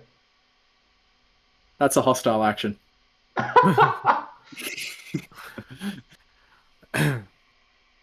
No, Or I'll cast light and put it right up to his face. Yeah, that's his funny. eyes are made Although of you, fire. you think you're you think you've died. Wake up in the light of heaven. Finally! I apologize, wait. Papadel. Never I'm not mind. here to kill you. God damn it, I was about to refresh my transport via plans. Now I can't use it. I apologize. If you would like to sleep, I will not stop you. However, you told me I kept a lot of things to myself. And I suppose this is an attempt to make amends. I can't wait till morning. I have to investigate the church now. If Oh, you'd like to stay here, that's fine. But I offer you the choice. well, seeing as you're helping me out with my own lord, it would be begrudged not to return the favor. Thank you, Babado. It is cabin for chivalry, you know. You get ready. I'll go find Lenore. Let's cut to Velky. I already woke Lenore Who's up. who's waking up Lenore? Yeah, not the mustard. Not the mustard. Just sitting there fucking laughing at me. Lenore, you receive a knock on your door. Mustard As in if your Velky's- head. Hello? You see Velky, if you look through the little viewfinder, you see Velky with mustard in her There's a hand. puddle of mustard under the door. It's leaking in. I think you'd find her still awake, and she's like mid transcribing spells into a book. Ah, good morning. Not quite, but we're heading out with Gabriel to check out this church. He's a little bit on edge, understandably. Would you... You're still wet. We just got there. All right, let me clean up. I should probably clean up too. Walks in, drenched in mustard. Dude, cut me from the group. God damn it, Leo. It's only appropriate. Oh my god.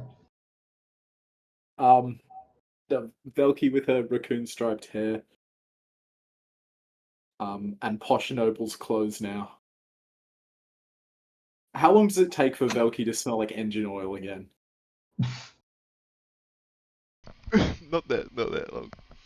I don't think that would take that long. I'm still doing like the hair is preserved. You know, Vel's not usually a hair carer, but the hair care's coming in there. But I'll give it a week or two. I think as everyone's getting ready, Gabriel's already outside. He's ready to leave. He's very, very anxious.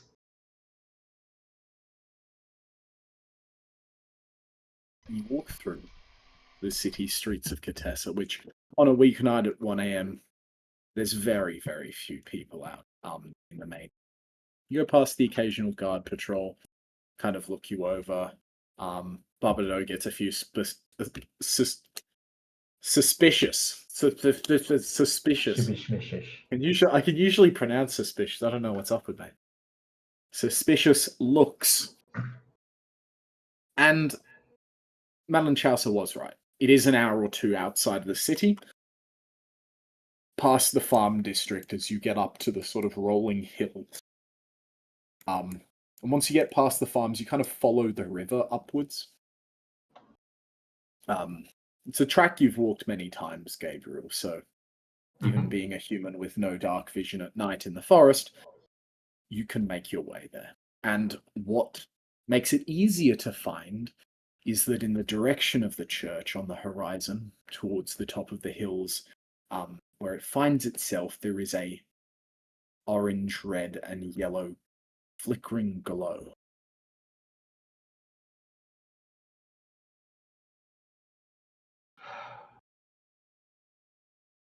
Gabriel will steel himself and walk forward.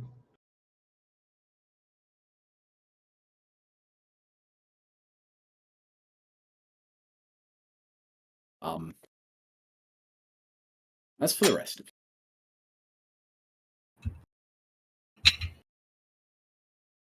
you, approaching the church along the gravel path, this light gets brighter and brighter. You take a turn off through a set of fence gates, which I think the church is simply known as the Church on the Hill.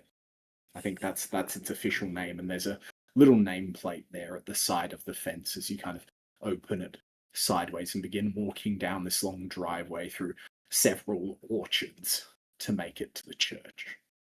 And the sight that you see is very strange. First of all, it's easier to make them out now here. The bricks of the church are bound very tightly together with golden strands. And the windows are covered. And you can see scorch marks all along these strands. This place was ripped apart near completely. The windows are absolutely blown out, but it still stands. And these threads just cover the church, weaving in and out of the stone bricks and ascending into the sky, so thin, but as you look up, it gets to a certain point where you can no longer trace them as they head towards the moon. Like something sewed it back together in its moment of destruction. Do I There are recognize- tents Oh, around the sorry. church Go on. that you sense heat coming from. Very temporary, like canvas tents. There is scorch marks. This place was absolutely, or at least something attempted to blow it to shreds.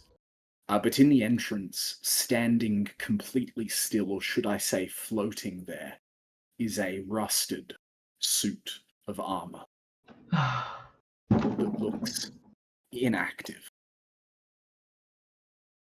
And it's where some of the threads lead to. So some of the threads from this strange armor's fingertips wrap around the church in between the windows, sort of like a set of curtains have been placed over this whole old building.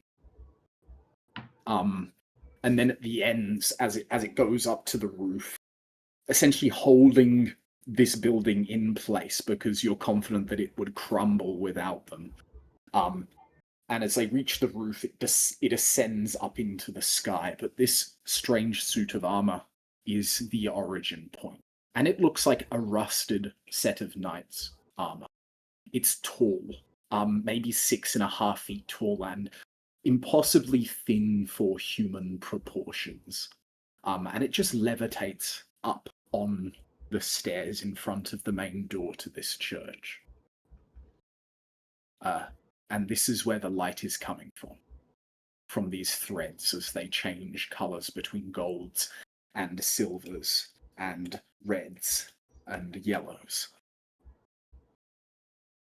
In the distance, I think Gabriel will dimension door to clear out the 500 feet to get there. And he'll teleport before the suit of armor and say, St. Alibus Shrike.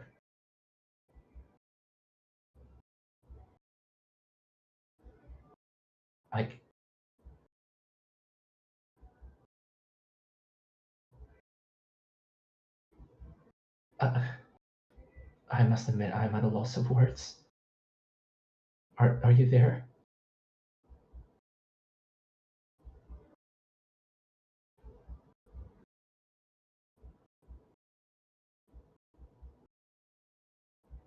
It seems still relatively inactive.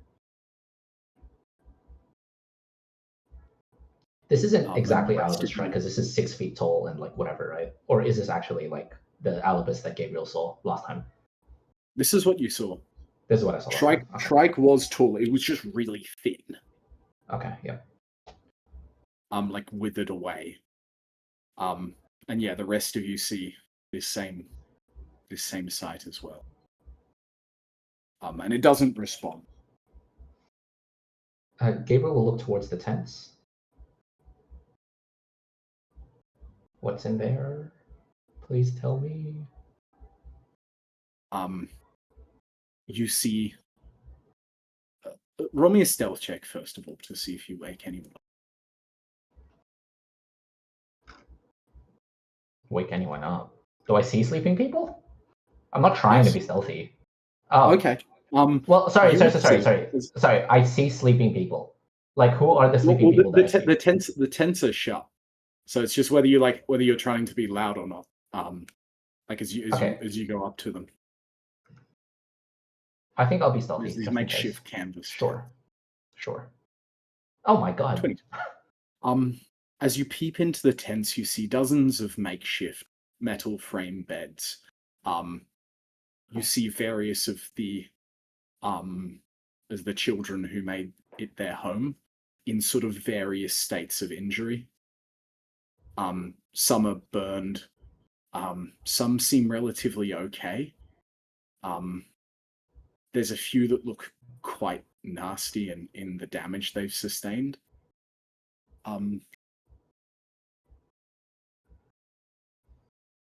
Anyone I and- recognize? Oh, Sorry, give me just 1 second.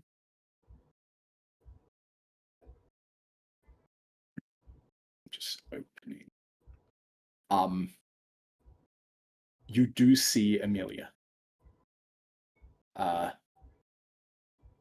She is possibly the worst injured of them. And she's sort of sleeping gently in a gown. But she's actually sleeping on her front side. And you can see her back is bound and bound and bound in gauze and what looks like ointments for large amounts of burns. And underneath you can see it is red and horrible and that she's sustained a lot of damage.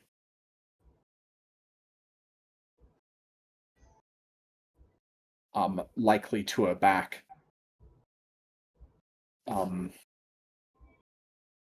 There's a table next to her that seems to have a plate full of glass shards. And there is blood on the edges of these shards, like they've been pulled from her back.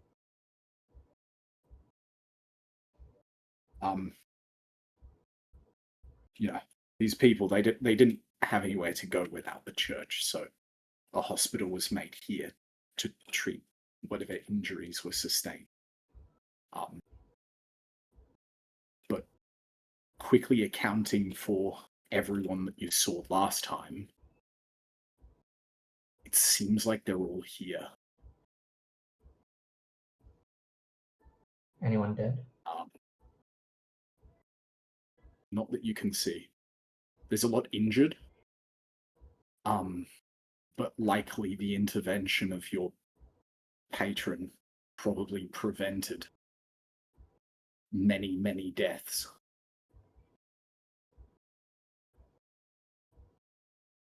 But the church is still bound in the threads.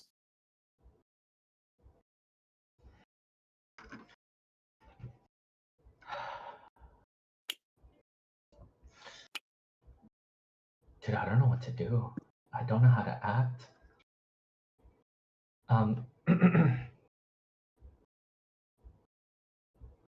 Gabriel will put a hand up and reach towards the suit of armor. Does it react in any way? No. Doesn't seem to.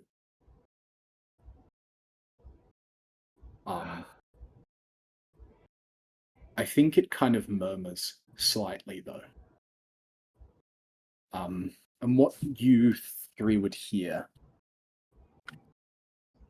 This requires an incredible amount of effort to hold. Allow me to concentrate. Gabriel will nod.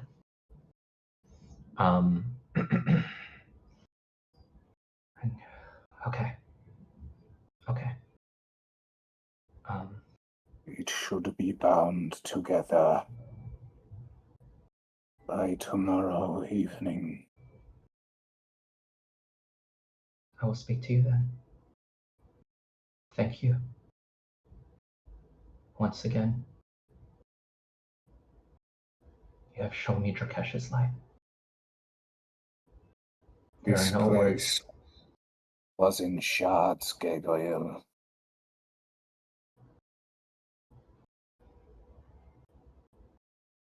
It was going to fall and splinter and crush and maim each one of them.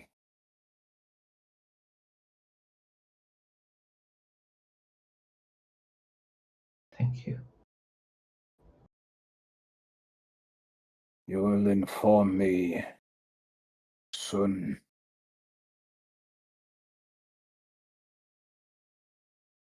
In a place where we can't be detected.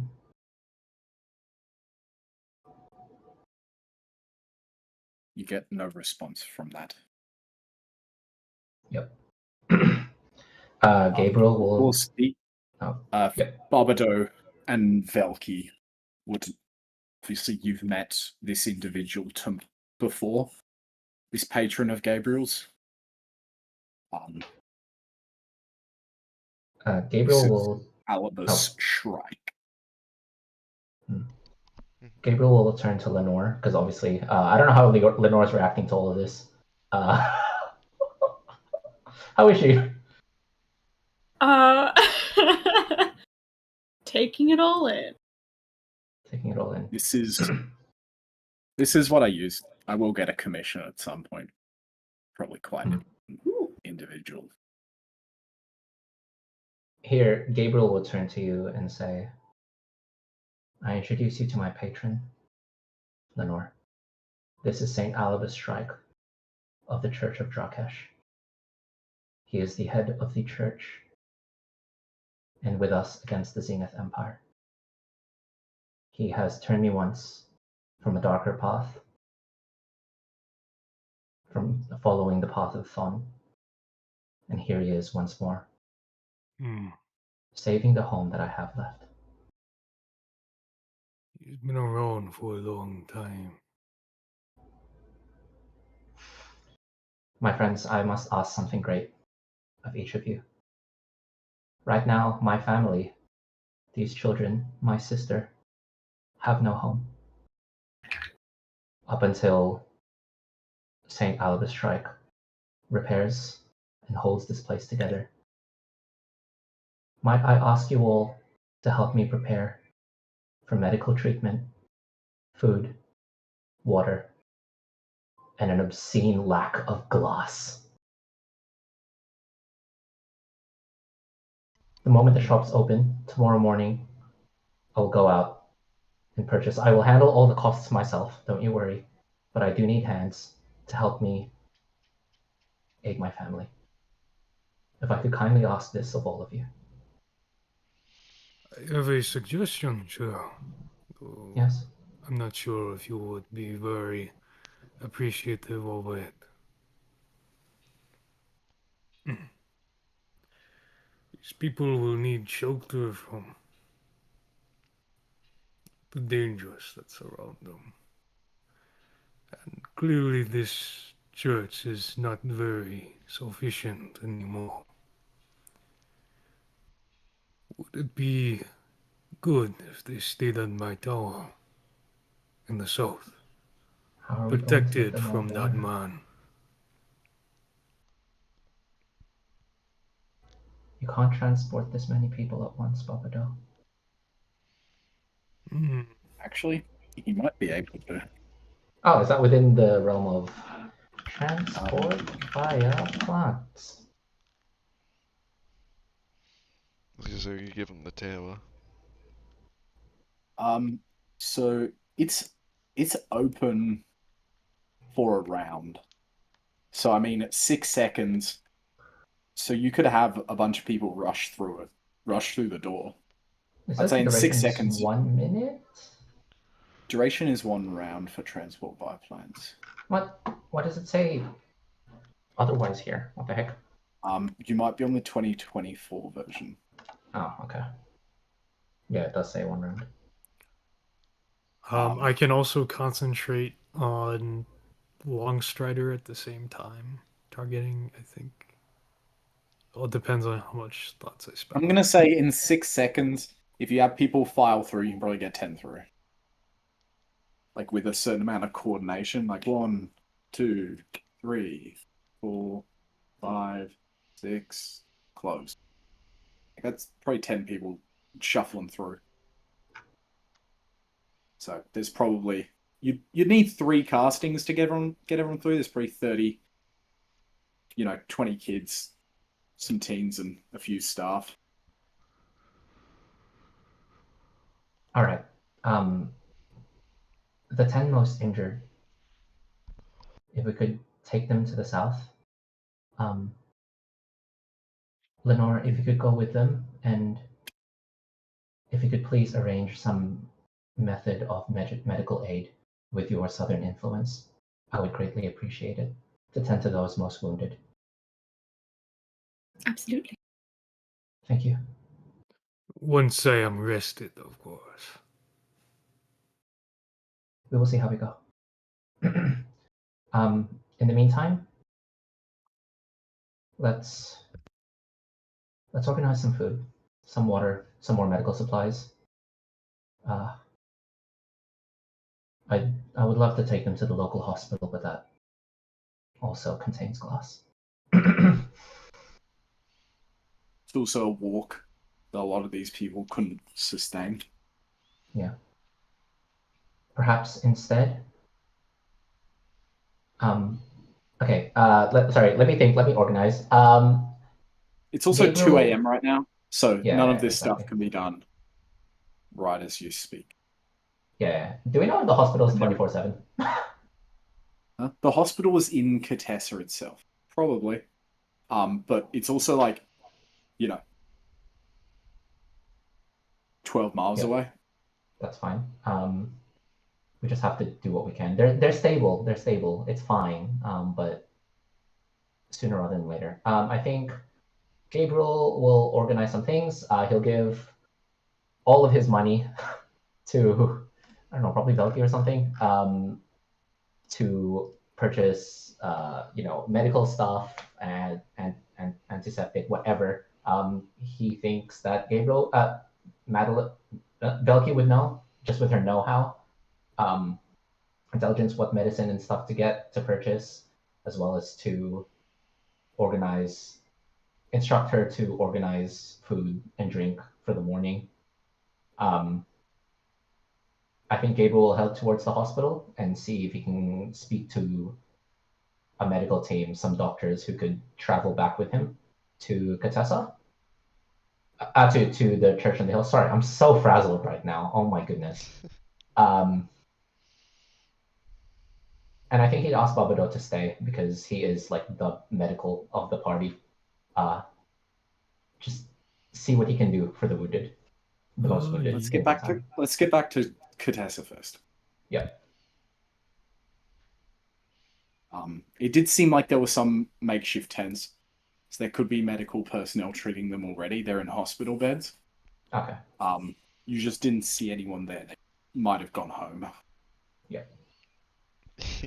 I'm pulling the Gabriel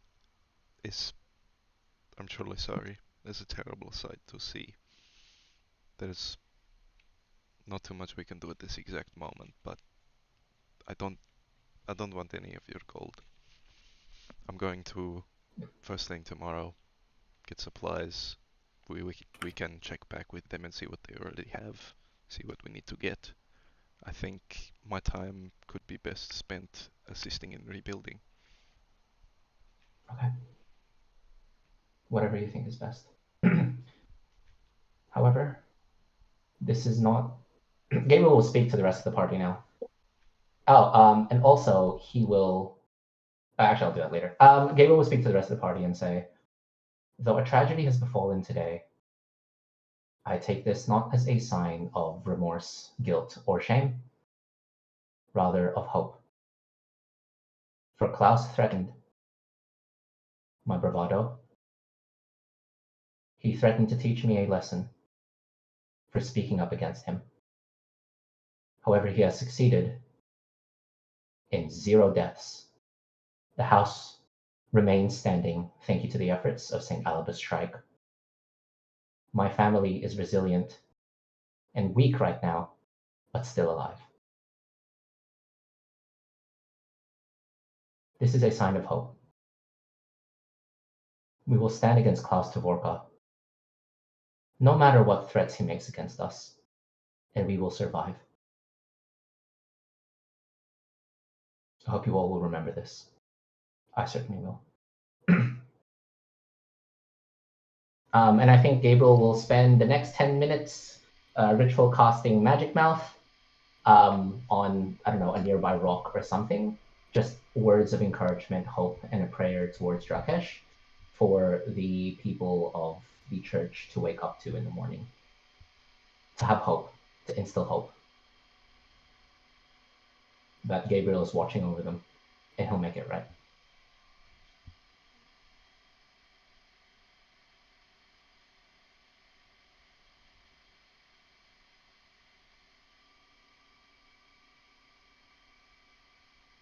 Walk back is strangely lonely one. You each find your rest. Once again, the interruption, because I'm sure Lenore and Babado love being woken up at 1 a.m. for a 4-hour hike, or interrupted with your scribing. Poor wizard.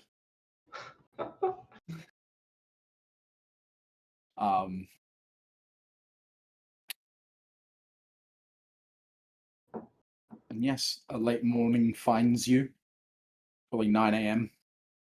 Actually, no. You get back, and after cleaning yourselves up and getting to sleep, it's probably close to midday when you actually wake up.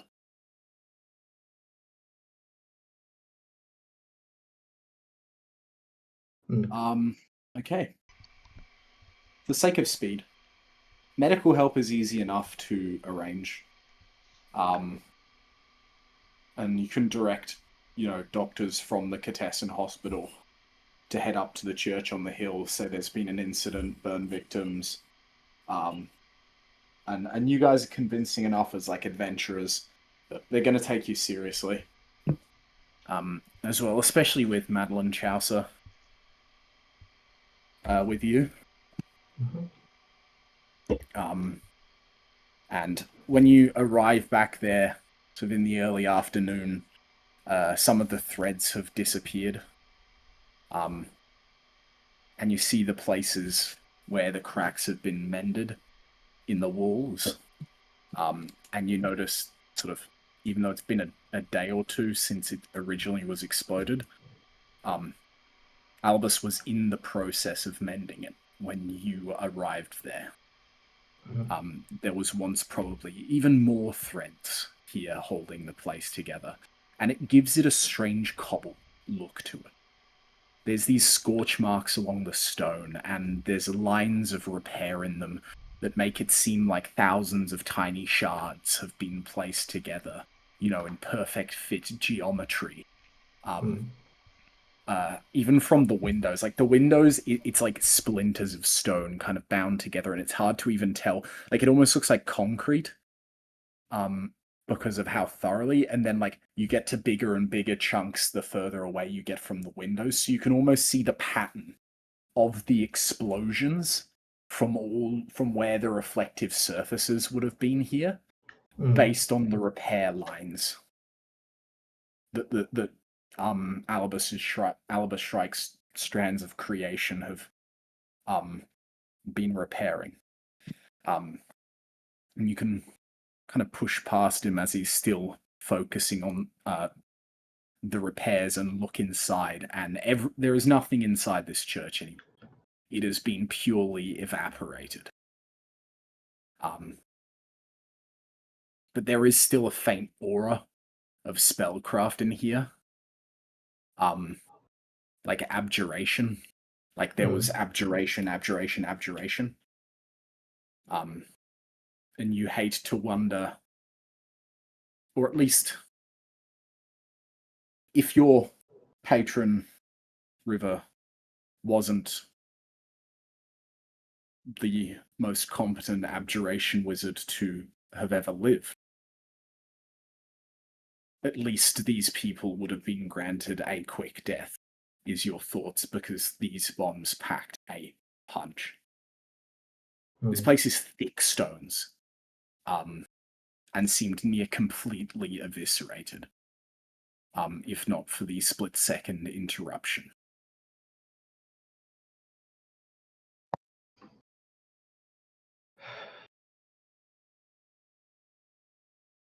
And helping with tending to the medical people, Amelia is in a coma. First of all, Yep. She has not been woken up. The children, it's bad. It's bad, I think, is the worst. There's sort of these dull, pained moans coming from the tent most hours of the day as burns and fractures and splinters are being treated. But with the attention of Barbado and Velky's healing magic, it's easy enough to stabilize those people who are kind of, not quite out of the red just yet.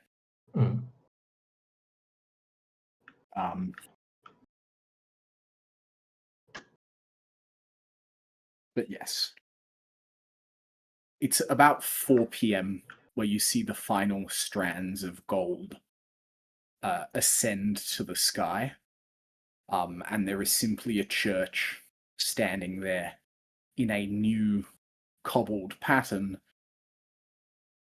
with no windows in place. Sorry to interject. How much would it cost me to purchase food and water and just supplies in general? You can have supplies. You can have supplies brought. It's like you don't necessarily. It's sort of a thing that like the larger church within the city would intervene in anyways. But you could definitely toss around sort of 20 gold pieces to make sure that it's brought very, very quickly. So it's less about purchasing it, because you can petition the Church of Drakesh within the city and people like that and organizations throughout the morning. But tossing around 20 gold pieces makes those processes a lot quicker.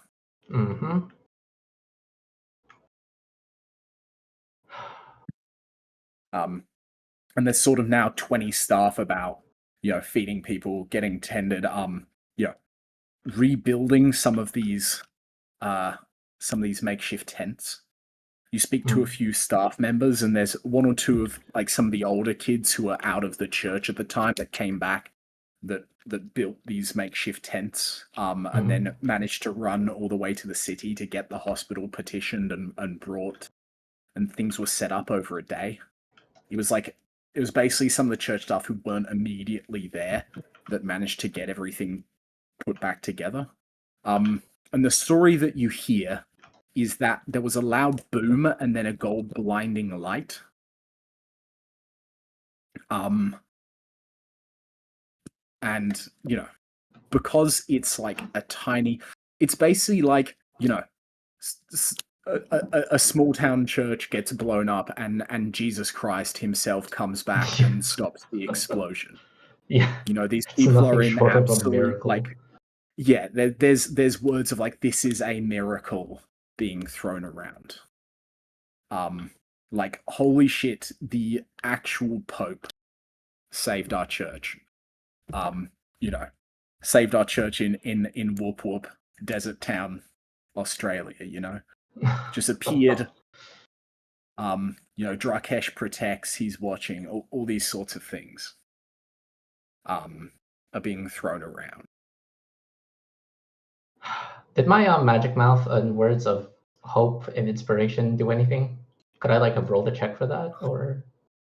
I think it's more so just like a flavor thing of Okay, like yep, that's fine. it's more difficult to boost morale than Shrike being there in person. Yeah, that's the biggest morale boost. All honestly. things considered, it's remarkably high right now, given the circumstances, because this individual has appeared.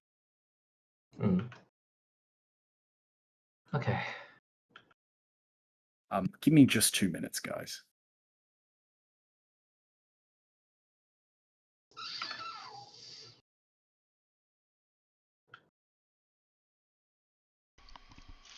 Damn, dude, I just had a bite of the muffin on my table when it says ants muffin. Yuck. I didn't even notice it though until I like looked at it. What? So you just hard. ate some ants? I ate some ants. I Extra didn't really protein. mind it. Yeah, it was fine. But now I know, and I'm Goodness cursed gracious. with knowledge. Crisp. Knowing exactly what you ate. Do you think one of them is still alive in your stomach right now? Because there's a Good chance you luck. might not have bitten one.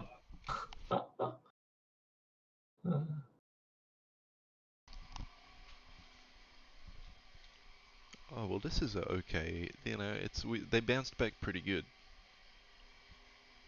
I'm so traumatized. Oh my goodness.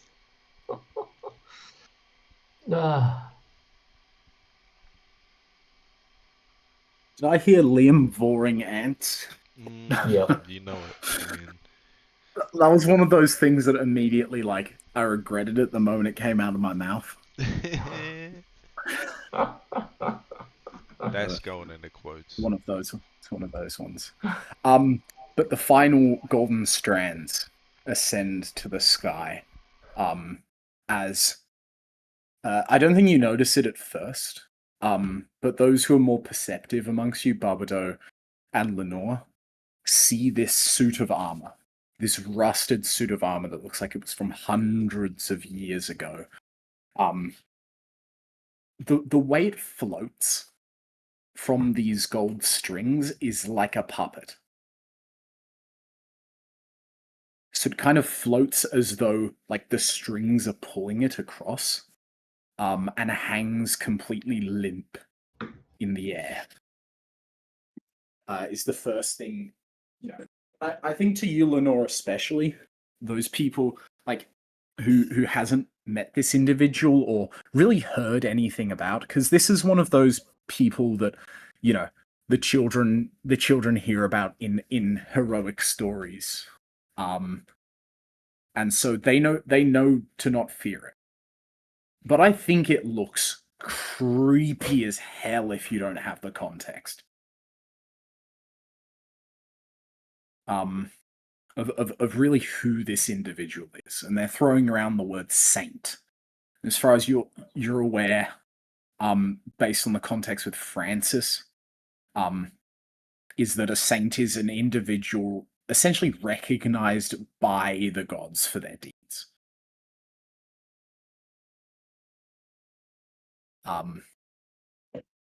So it's sort of the height of what mortals in the north can achieve in their lifetimes. But yeah, you would see this individual begin hovering towards you.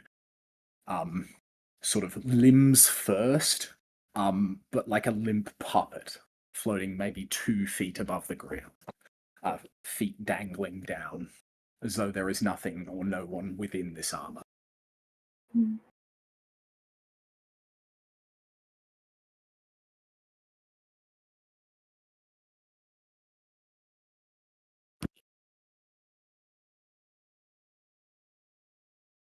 How And I think it's still gone.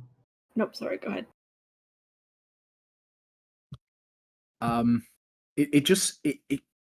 This thing kind of stops about 2 feet away from the group and just hangs there. You said 2 feet?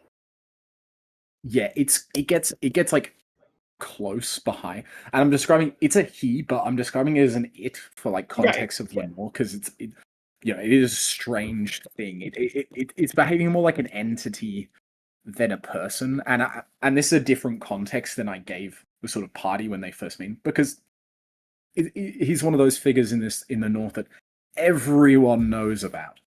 So someone who's never heard about this, it appears more like an entity, and it stops like right in front or right behind you guys, kind of looming. Yeah, Lenore's keeping peripheral on it.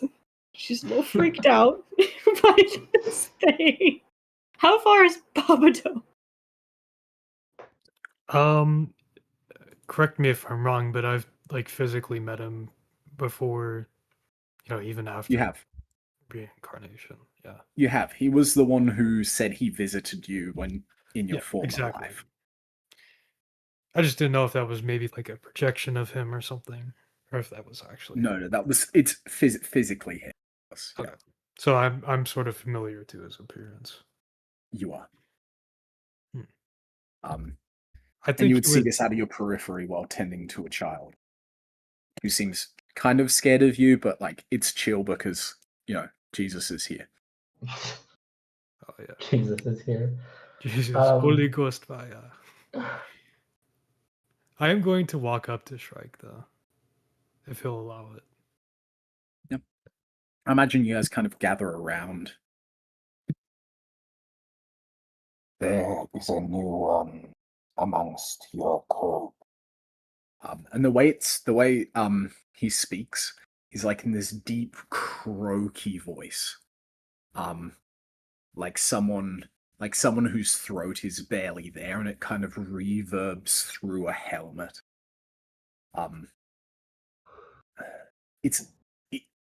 You can tell based on your insight, even just passive insight, because your insight fucking ridiculous, Lenore, that there is like some form. This individual's trying to sound comforting. It just does not work with their vocal cords or whatever might be left. It's really helping to comfort her. I do not hope that this new individual accompanying you has something to do with the predicament of this house of Drakesh. No, Saint Shrike. She is an emissary of the South, come to learn about the North and share her culture. The fault of the events that happen here belong to me and me alone.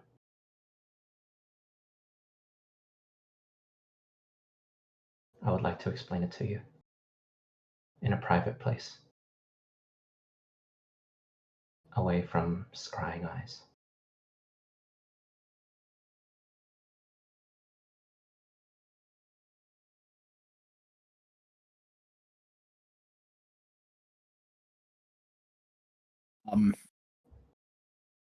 And to each of you, just for a second behind the darknesses and the eye slits, you see the glimpse of two, like, very sickly looking, eyes with these sort of pale brown irises. And it kind of scans over you guys.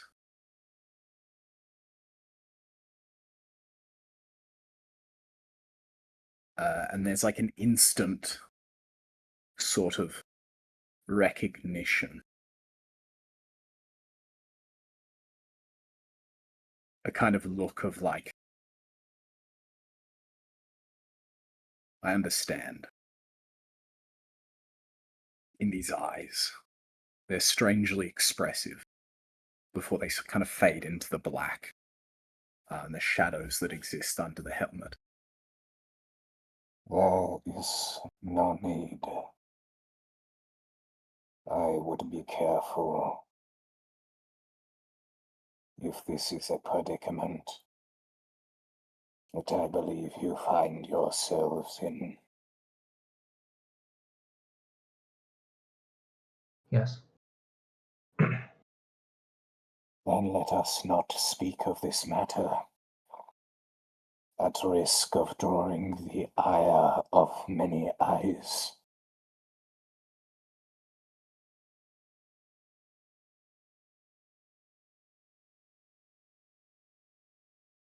I would ask that each of you remember what you hold close,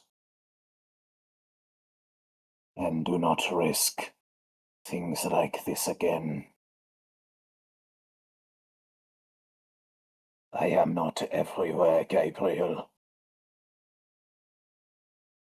And there are many things I keep bound. This cannot be repeated on a mass scale. It has cost me too much to save your people here. And you get the sense that somehow this has cost Shrike a lot to do this. And that's sort of what he's explaining. That this intervention, being an individual spread so thin over so many places across the entire world, intervening in a way like this has likely meant that he cannot do it in other places, or has had to stop in places where he might have been. Only the stories can tell how much this individual does. He's the balance. He's likely doing many things in many places all at once.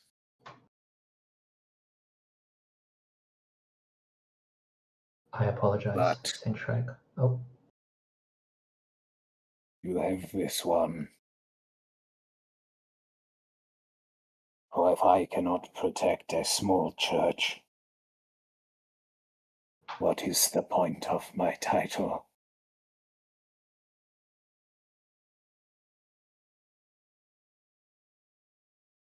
I think that one just kind of drills.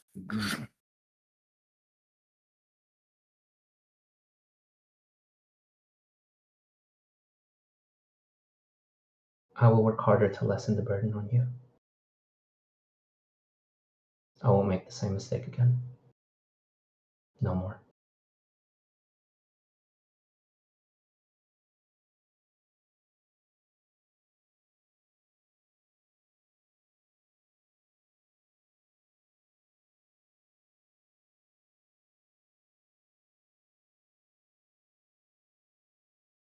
Thank you. Once again. Your grace abounds. So greatly.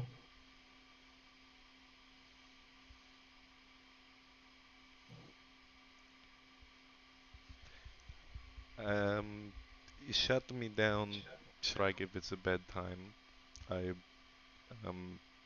He's coming back to talk with us in private? He's doing this out in the open. Okay.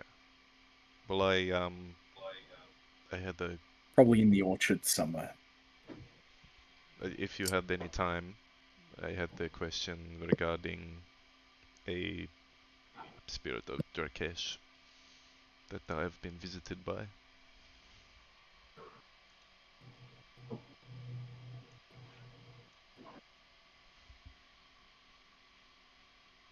He pauses and leaves it a little bit too long.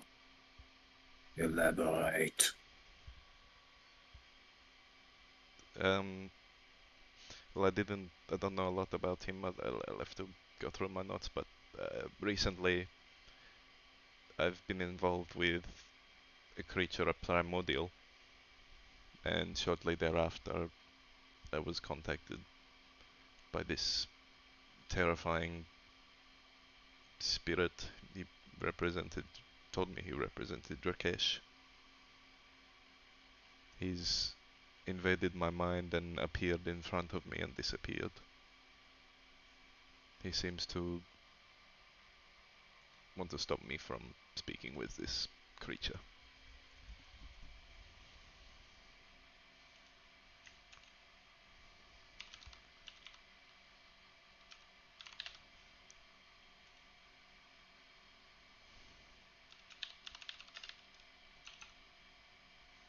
Okay.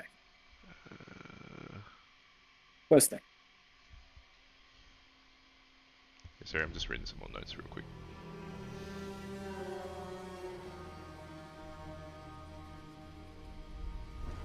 You see his hands drift up as if being pulled by the strands, and the strands break apart and attach to each of his fingers, and they move to his helmet.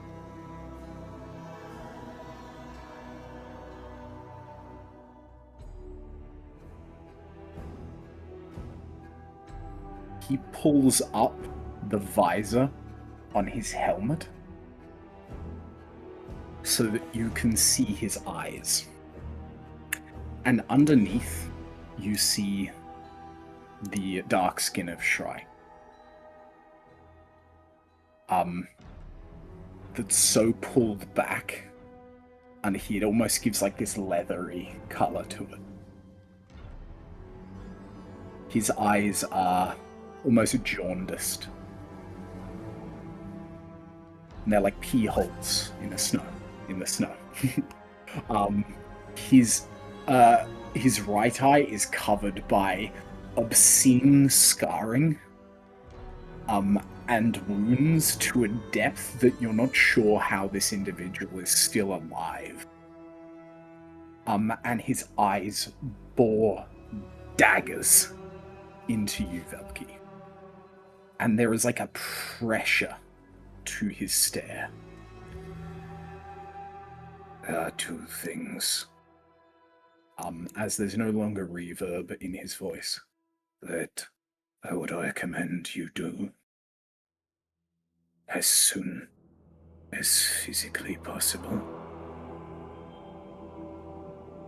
or your father will be the least of your concerns. I know of this school.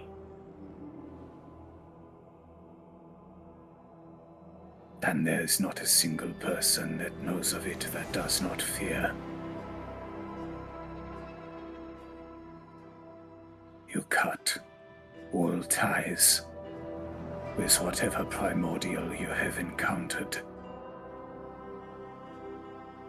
You get it out of your head.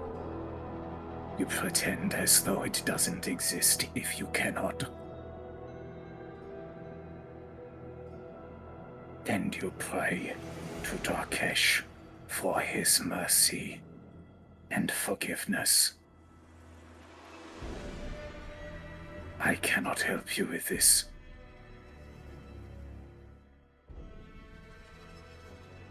Nor can anyone who lives on the material plane. Do you understand me?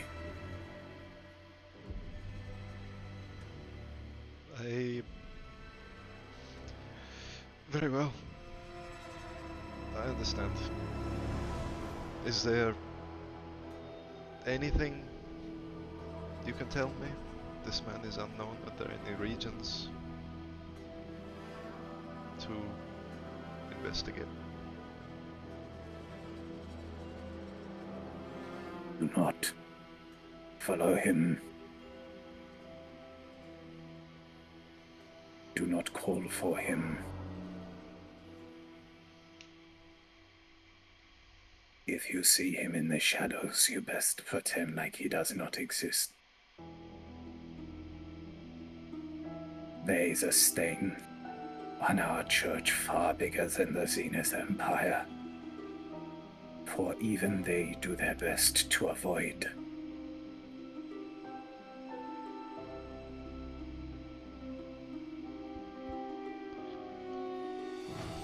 Well, Leave dead men in the grave, and leave dead beings to theirs as well. There are some things that the gods want you to forget. And if you do not forget them, you will remember him.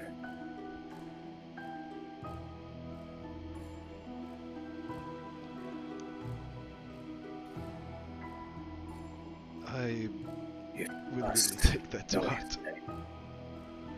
I will speak it once aloud. And you should never speak it aloud.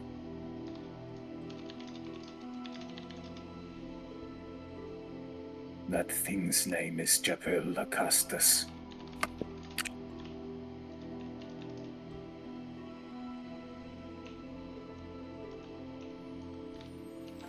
And he ensures that the past stays buried.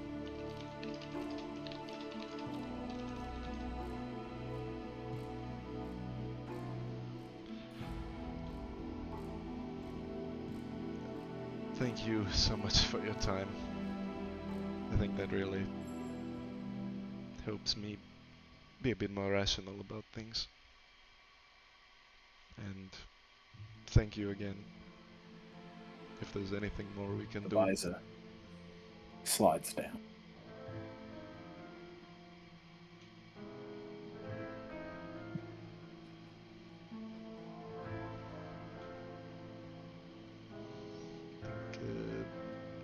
I just kind of I would ask this of you, Horde.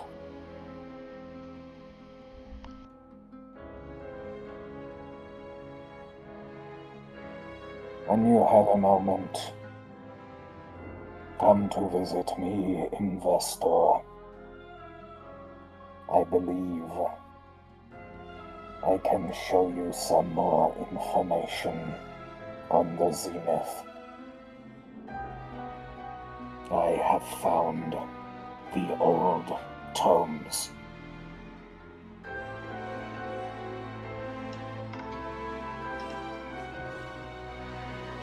We will be there in 2 weeks' time, once we defeat the Stag.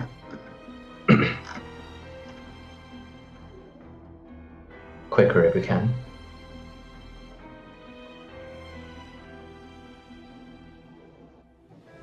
Head to the Dawn Church. I will ensure that they are aware of your arrival. He would turn to you, Lenore. I apologize that we met on such tense terms. I am quite the laugh when you get to know me. Kind of does this bellowing laugh, followed by a cough through the helmet.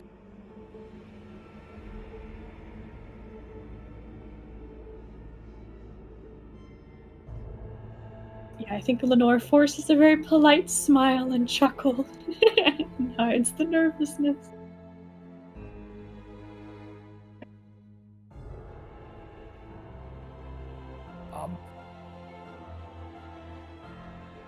He would actually go around and sort of greet some of the medical professionals and actually introduce himself, spending another few minutes going about his own business there. Ensure them, that the church is safe once again. Leaving them with advice. Saying hello to some of the children and blessing them. Before you see these silver threads and gold threads kind of coalesce in front of him in this large circle. And then he hovers forth into this circle and it kind of envelops him like a web and then folds back in on itself and he's no longer there.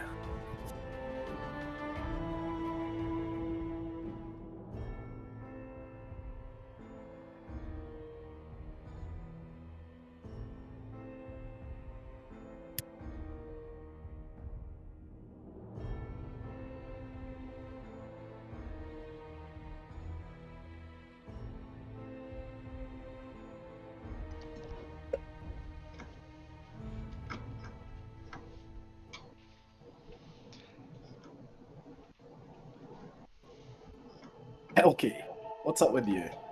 He's disappeared? He gone? As I'm sure he's gone. He gone. As people kind of turn towards you. Yeah. I think after his very serious warning. Yeah. Yeah, that was like Sort of gritting her teeth, doing that smile, like sucking air in through her teeth. A lot of things to consider. If I was gonna, there's no windows on the thing, right? There's no windows on the church. There's not anymore. Because I will, Gabriel, I assume we want windows, right? But not like windows, because we have we got a thing about that. Like Not maybe glass. wooden, shutters, like closers, or louvers. Yes, that would be good. Are you able to help with that, Velky? I'll speak to the person in charge after Amelia. I will instruct him how to rebuild, according to your specifications. Certainly.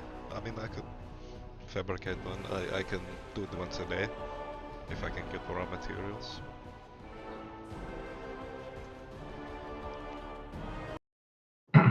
We don't have time. We still have to investigate the graves. Just leave them the blueprints, and they can handle it. It'll be fine. Very well, I can do that. Who's in charge after Amelia? I'm sort of happy to like hand wave this. That you Okay, can great. give them specifications. Okay, great. It doesn't necessarily need to be RP'd out. It'd be probably one of the older kids there, like 17, 18. Probably one of the ones who ran back to the hospital. Was maybe like 10 years old when you left. So, but you know them. You know them. It's sort of the younger crew that's coming. Good old Richard.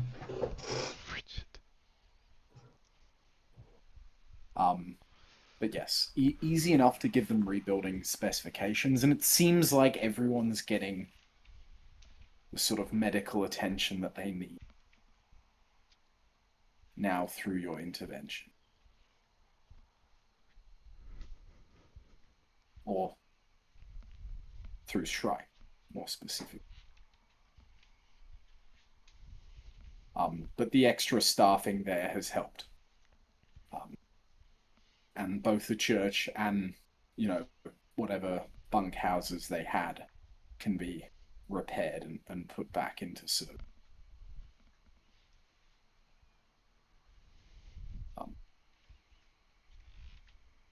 Would greater restoration work in any way on Amelia?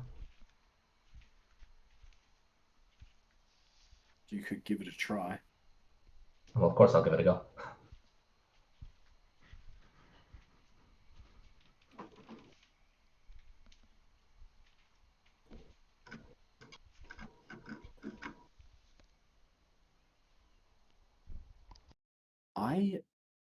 I don't think she'd wake up from that just yet. But what you do see is some of the more like oppressive pain-causing injuries seem to like dull a little bit. Okay. She got Well, hit that cost me hard. 100 gold pieces there's worth of no- diamond dust, but that's okay. I'm aware. Greater Restoration's more like conditions and curses and shit. This is just like she hit hard Well, to a deep, like. Yeah, I just thought a coma might be a condition, but it was worth a shot. That's fine. Yeah, I think. Well, it's not necessarily. Let me undo a debilitating effect. Yeah, it reduces a target's exhaustion level. I think more specifically something that it's like charm petra. Yeah, it's something that would like a Francis 5 points of lay on hands to remove like any horrid condition, or like appropriate healing could work like a heal spell. But it's more so like, it knocked the wind out of her sails. Sort of on 0 HP, stabilized. But like normally it's 1d4 hours to wake up. This time it's more like a d4 days. Okay. Because she's not an adventurer like you guys. Yep.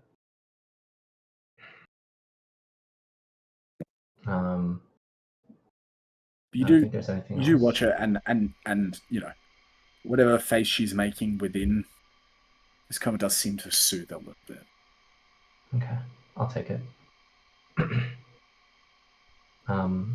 Seeing that they have a step forward and a church with no windows, no glass windows, Gabriel will turn to the party and say, "There is nothing more that we can do here. We have done what we can. I think it is time for us to head to the shop, get Valky her necklace, and make haste towards the Warforged graves." Sounds like a plan. Hopefully we can find something a bit cheaper here. Of course. To anyone with a decent insight or like a good insight, Gabriel's suppressing.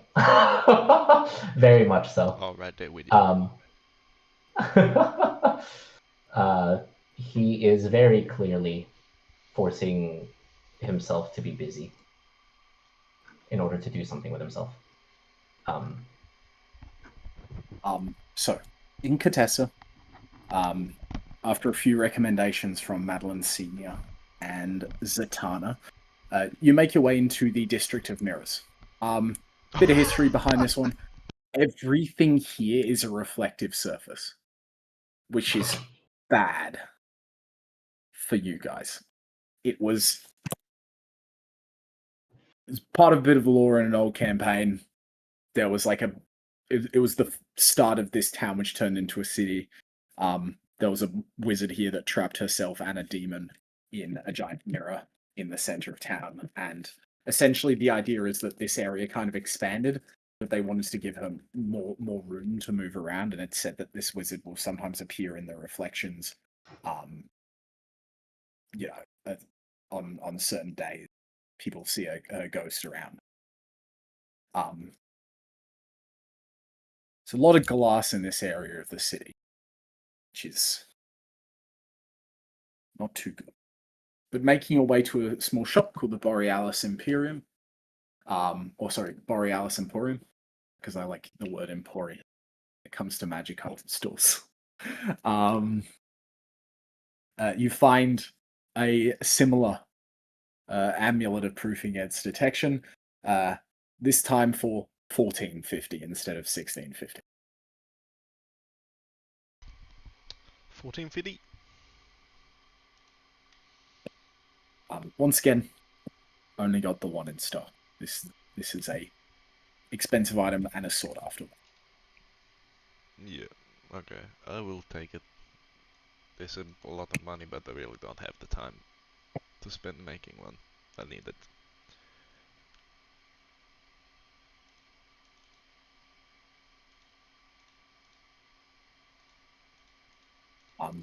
Do any windows? I'll give another little. Oh, yep. Yeah, I'll give another little bit about this shop. I'm just sort of hand waving it a little bit for the sake of like progression. Yeah. It's run by a snow leopard tabaxi, whose name is Busy, and she's very, very eccentric.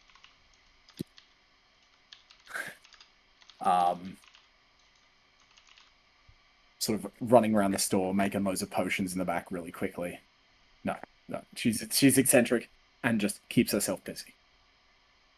Is sort of the vibe of this place. It's a lot less like well put together than the one in Pythides. This seems like more of a fuck it we build kind of magic store, than the well structured, which seems to be the vibe of Mystaria as well as the biggest magic school. It's more of a fuck it we ball kind of magic school versus like the really structured Pythides. Kind of obscure, somewhat. Collegium Arcanum. So Collegium Arcanum's like real sort of studious, and the Mystaria Academy's like Hogwarts fuck it we ball vibes. Is sort of what you're getting from the differences in these cities. This one definitely has a bit more character to it, Contessa. But yes, you managed to get a amulet proof against detection. Fantastic. Alright, yeah, I'm losing the boots and attuning to that.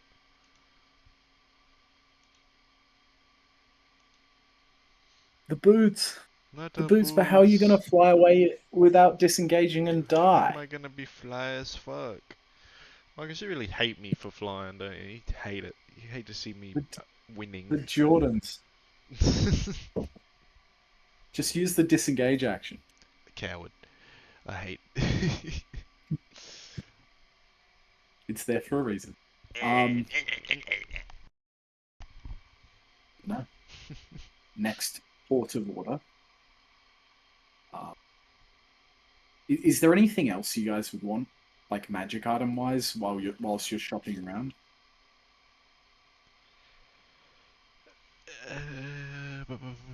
I'm good. I don't think so. They ain't got any. They ain't got any adamantium, do they? I'm joking. I'm joking. I'm joking. I'm joking. What are the chances they have Death Ward gems? What are the chances they have Death Ward gems? You need more Death Ward gems. Ooh, I'm Well, going it to will never say not be useful. that's Yeah. yeah. Because it's like a religious spell, you're probably better looking in churches for those sorts of gems because they're not Which on I can the do. because they're not on the wizard list. Mhm. But give me just like a D100. We'll call it a luck roll. Do I want to So roll kind low of or high? It is fourth level. I'll say you want to roll high. It's a fourth level spell, so it's not easy one to find in the form of a gem. 92. You can find 2 of them. Let's have a look How at much? the price list. They're not going to be cheap. A 4th level gem. Yeah, it's going to be more expensive than X. You're looking at 750 Jeep each. Each? Yeah. Okay, I can afford that. Can Gabriel say, hello, I am Gabriel of the Church of Drakesh. The little so- church. Oh, This I was would gonna try and I would say I was gonna say this would be the High Church of Shadal that you're in, because Okay. they would be the ones that would have someone who can make 4th level spell gems Yep. and the resources. Yep. This church is massive. If we're gonna play it out, because this is like the center for Shadal, within like the entirety of It's essentially the biggest one in the religion at this side of the world. And it is like a bomb of art. The entire place, stained glass windows. There's about 4 different like musicians that you hear through like creative spaces. In the front court, there's like a big performance going on in a small amphitheater where people are sitting right next to like a training guard where duels are going on. There's marketplaces out front. This seems like with Drakesh, you expect like this big, respectful, quiet sort of cathedral. This is the complete opposite. This is like a community hub. It's all about music. Yeah, there's Art. entertainment spaces all around. People busking. It's haggling. There's little markets about, and as you go in the church, you would see the current sort of person on duty. Is this? It's like a voidborn individual, and they're not wearing these like priestly robes. They're in a sort of baggy like blouse or tunic, and these tight pants with a tail that's sort of flowing around. These 2 horns that curve all the way back, sort of down towards the bottom of their neck, where they almost connect and kind of spiral. Tattooed from top of their bald head to everything they're showing, there's tattoos. Expression. And they're visibly armed. Very ambiguous looking person. Both as to trying to discern their gender by looking at them, and also like, it's like, what the fuck's going on with this person? Gabriel will humbly approach them and say, I hail from the Church of Drakesh. I wish to purchase these Death Ward gems. our church was recently unexpectedly bombed, exploded. And we're not sure why. But our church is currently in ruins, and we have plenty of children and young adults and staff in very much a dying state. Would I be able to purchase these gems for a cheaper price in order to help them? Roll me a persuasion check. Now looking up and down. 20. Well, we're not in the business of giving things away for free, but if they're going charitable cause, I suppose they wouldn't be too mad at me if I flicked a few hundred off of it. Thank you. Let's call it even 1,200 for the two of them. I will humbly accept. Uh, My time. Yep, sorry. Quick one as well. You don't need to go around telling people you're from the Church of Drakesh. It's very obvious. I will take no offense to that. I am glad that I can be a beacon for my church. Yeah. You know, I don't need to tell people I work here. Right. I mean, might I make a second request? Shoot. The children have recently lost their home, and though it has been rebuilt by Saint Shrike, they could use a little bit of their spirits uplifted. They Might I raise ask an if eyebrow at Saint Shrike. might I ask, as partnership between our churches, if any musicians are willing to share their art to the children, inspire some hope? It would be greatly appreciated. And this is Church on the Hill? Correct. The I little can church ask on the hill. I can Thank ask you. around.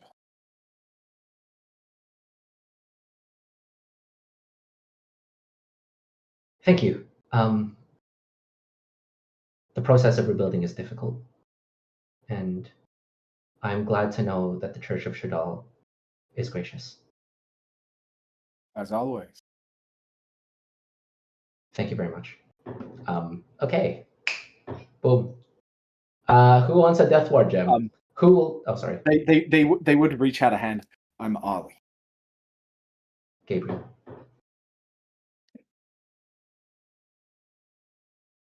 I hope we can be of service. I foresee that this will be mutually beneficial, this partnership, in the future. Thank you. And as you turn around and leave, you hear them yell, "Oi!" over some of the music and start walking up to some of the musicians. Okay. Okay, good. There we go. Diversity, cooperation. Yay. Very good. Very good. Very good. Very good. This would be, I think, probably for Gabriel at least, having not walked in or in too many churches of Shadal, especially like the biggest one, sort of this. Well, I guess where are we? We're in the Western Hemisphere. Yeah, it's just like this is how they worship.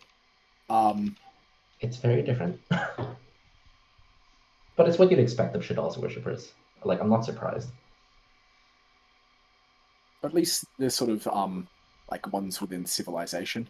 You know, there's certain dwarven and elven sects of this church which have like different means, but this is generally how it works. Like it's just a place for expression. Loud and boisterous. It sounds great, honestly. Like, it's a vibe.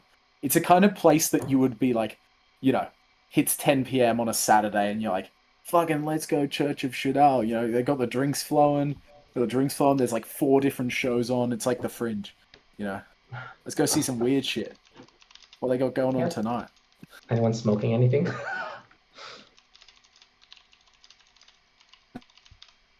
No? No, that's the Vedix people. Okay, those the Vedix Generally not. They're drinking a lot though. Okay, they're drinkers. Okay, good to know. Shadal is the god of alcohol, gift from the gods. I think Gabriel will offer the Death Ward gems. These will be useful against the Ashen Stag, but we'll discuss strategy closer to the fight. For now, is there anything else anyone would wish to do before we rest for the night and then travel to the Warforged Grades tomorrow morning? I'm all sorted.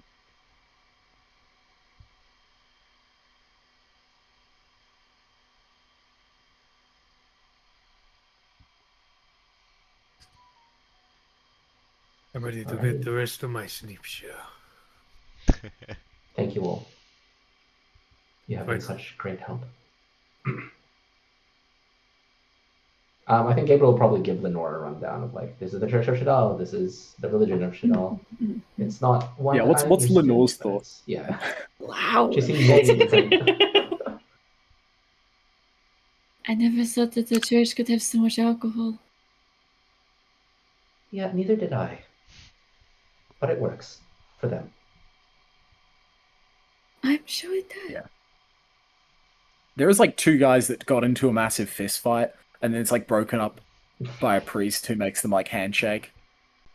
And you can only tell it's a priest because they're the ones breaking up the fight. There's no like set witness garb. Does it do shots together Are you wearing, afterwards like, an too? amulet? Probably. Okay. Before we leave, could I inquire as to the price of a sending stone or two? Oh, sending stones. Universal price for a pair of sending stones, 250 gold. Wait, I'll I pay think Velky made one for each of us. Is that done yet? Or That'll take Turkey's working on it.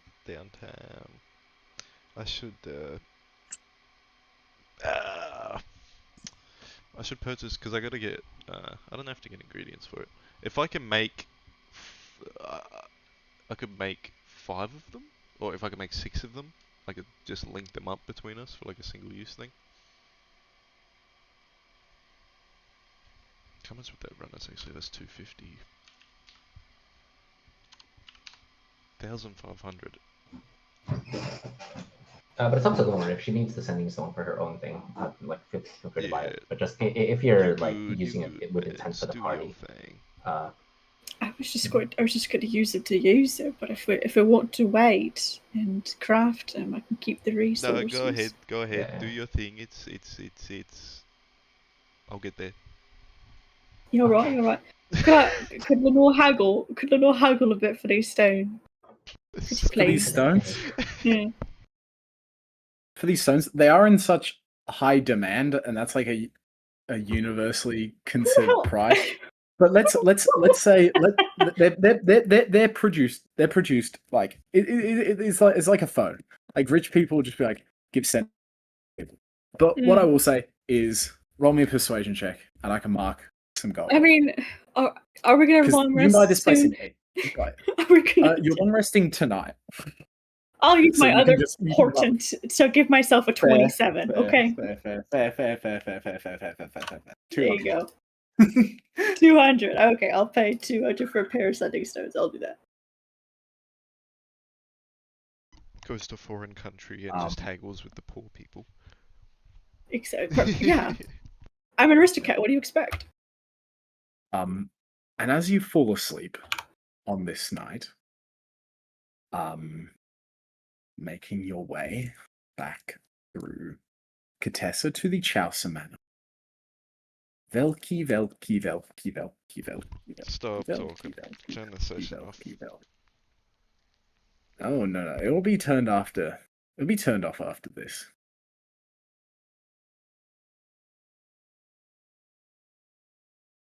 It's a warm night in Katessa, and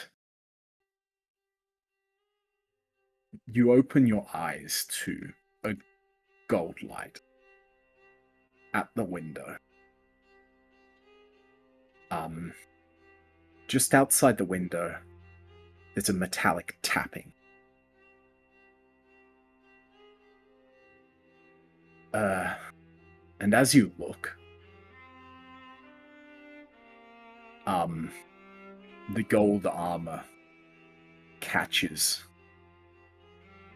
only the light that the halo gives off. Oh yeah, we're doing this to end off a session again, babe.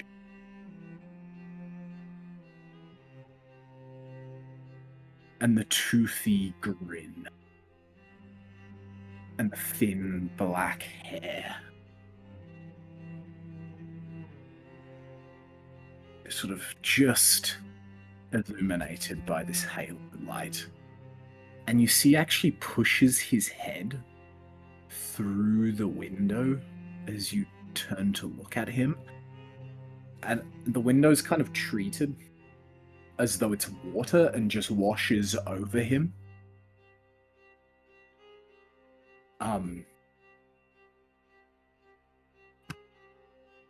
Thou did speak my name.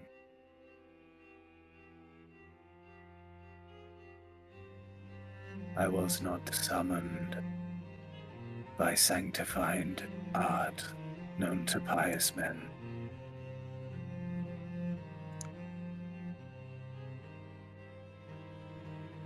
Yet mine ear was turned. Still did thy breath of Shrike shape the syllables of Flacastus.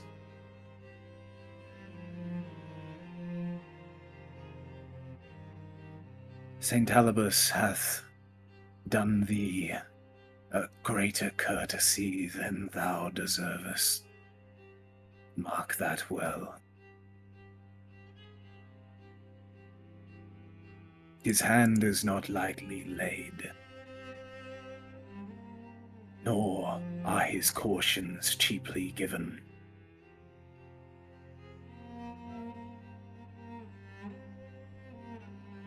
When such a one doth bend his voice to foretell, wise souls make haste to shut her windows.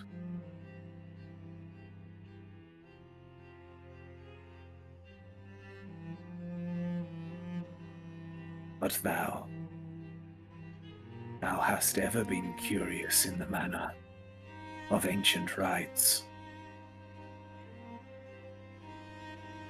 Thou'st wouldst walk upon the abyss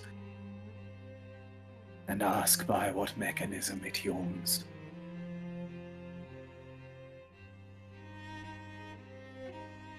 His arm presses through the window and latches onto the door frame on the other side, still treating this window like it's glass, and he pulls the rest of his form through this gaunt form and sort of grey, jaundiced skin in this bright gold armor shield at his back.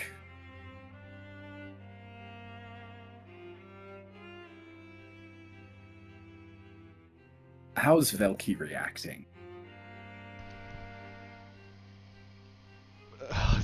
Fucking hell. I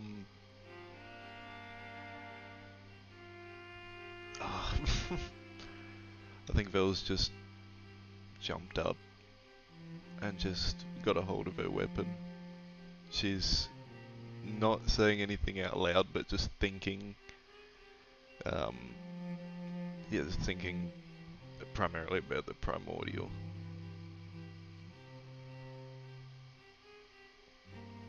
She's just inching to the door. Thus thou hast given of thy genius where thy wisdom should have locked thy hand. Takes a step. There is brilliance. Yes, enough to tempt monsters, and enough to make tyrants smile. Enough to turn cities into tinder. But thy flame belongs first to him who struck the spark.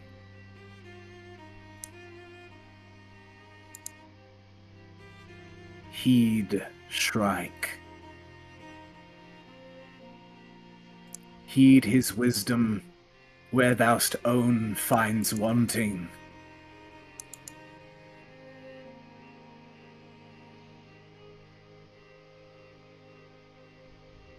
I offer thou a mercy.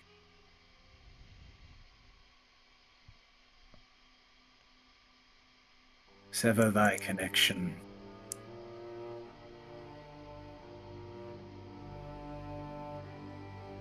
It cannot help you. For Shrike hast offered you mercy before I. Thy sword shall not cut thee, nor its blade tender thy blood.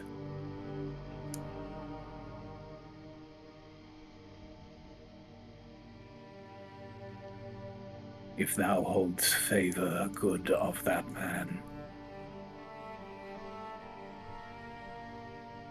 And his face is like pressing nearly against yours as he's speaking, sort of looming over you as you're making your way towards the door. Will thy heed the saint?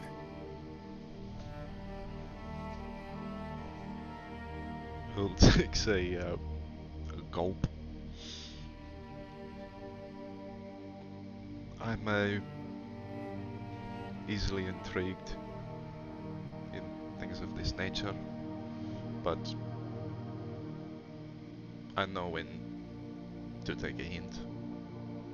Shrike has offered me a lot, and I'm not going to ignore his warning, nor yours. But I ask that you see my perspective.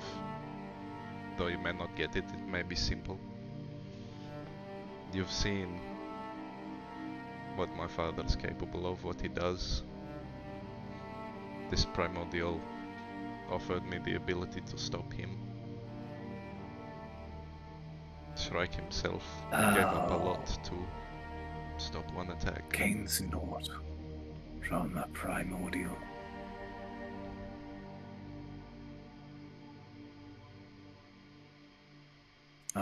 Are you feline,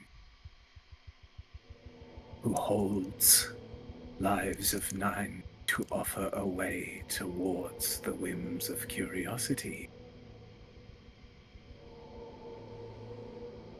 A primordial offers thou damnation.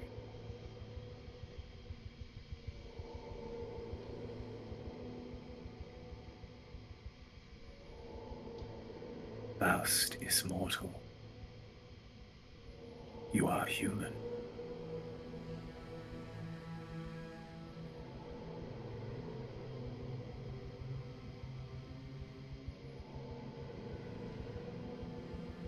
I think you see his guys kind of drop for a moment.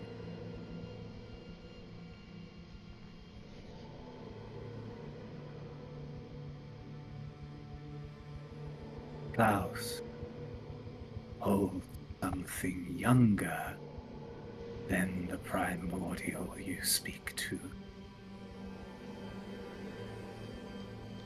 He holds something it is unaware of.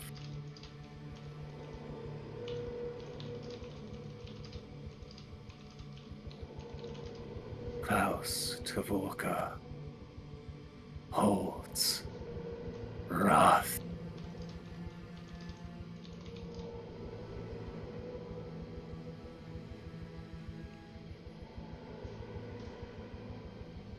Wrath is a creation of the mortals,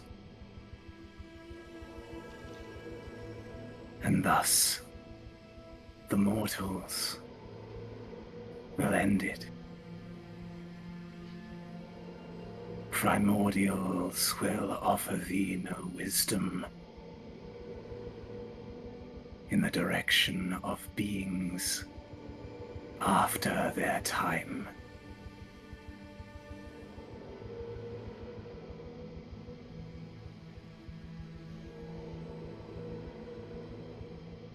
Alibus granted you another chance, where I had ran out of patience.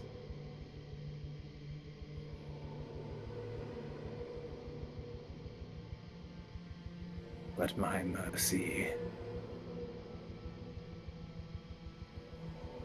is not plentiful.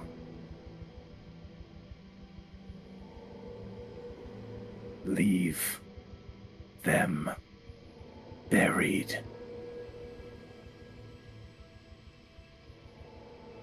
In their graves.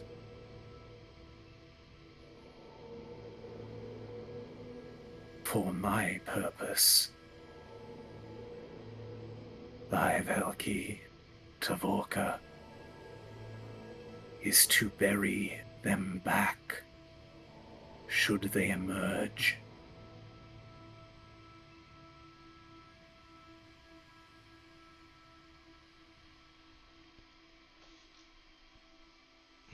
How am I? So he kind of retracts a little bit and like leans backwards. So one of his arms is touching the ground, like his right arm, in this weird pose, and kind of pushes off the right arm at like a huge inhuman speed against and sort of lands gracefully against the window, like he's just darted away from you and is still sitting in this predatory position, this strange, almost animalistic. I almost imagine how he's sitting is like is it L from Death Note? Whatever his name was. Sits What? like a gargoyle. Yeah.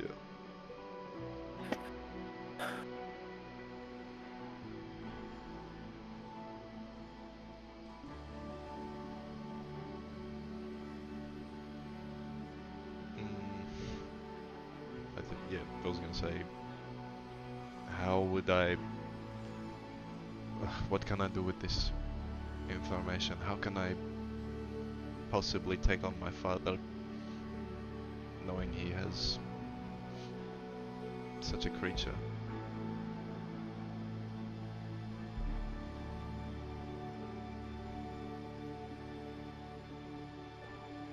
Not my business. He kind of dips through the wall. It's like under asshole.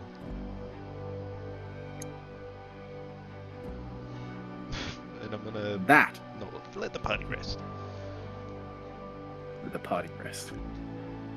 And we're gonna end the session there, guys. Hopefully the primordial saga with Velki is now put to an end. What the fuck? As Shrike once again saves a party member from damnation. Yeah, I don't know. I mean, I could see it working out. Luckily, Shrike mentioning the name of Jabril kind of saved you there, because it alerted him. You're under his guise. Yeah. Oh. Yeah, guys, I clutched up. That's another sort of, unless Velki's incredibly stupid and keeps prodding, that's just the end of another section. Velki was getting tormented by a ghost because she kept on trying to dig up past information, and it was this sort of specter's job to keep the past buried. For context, Mads,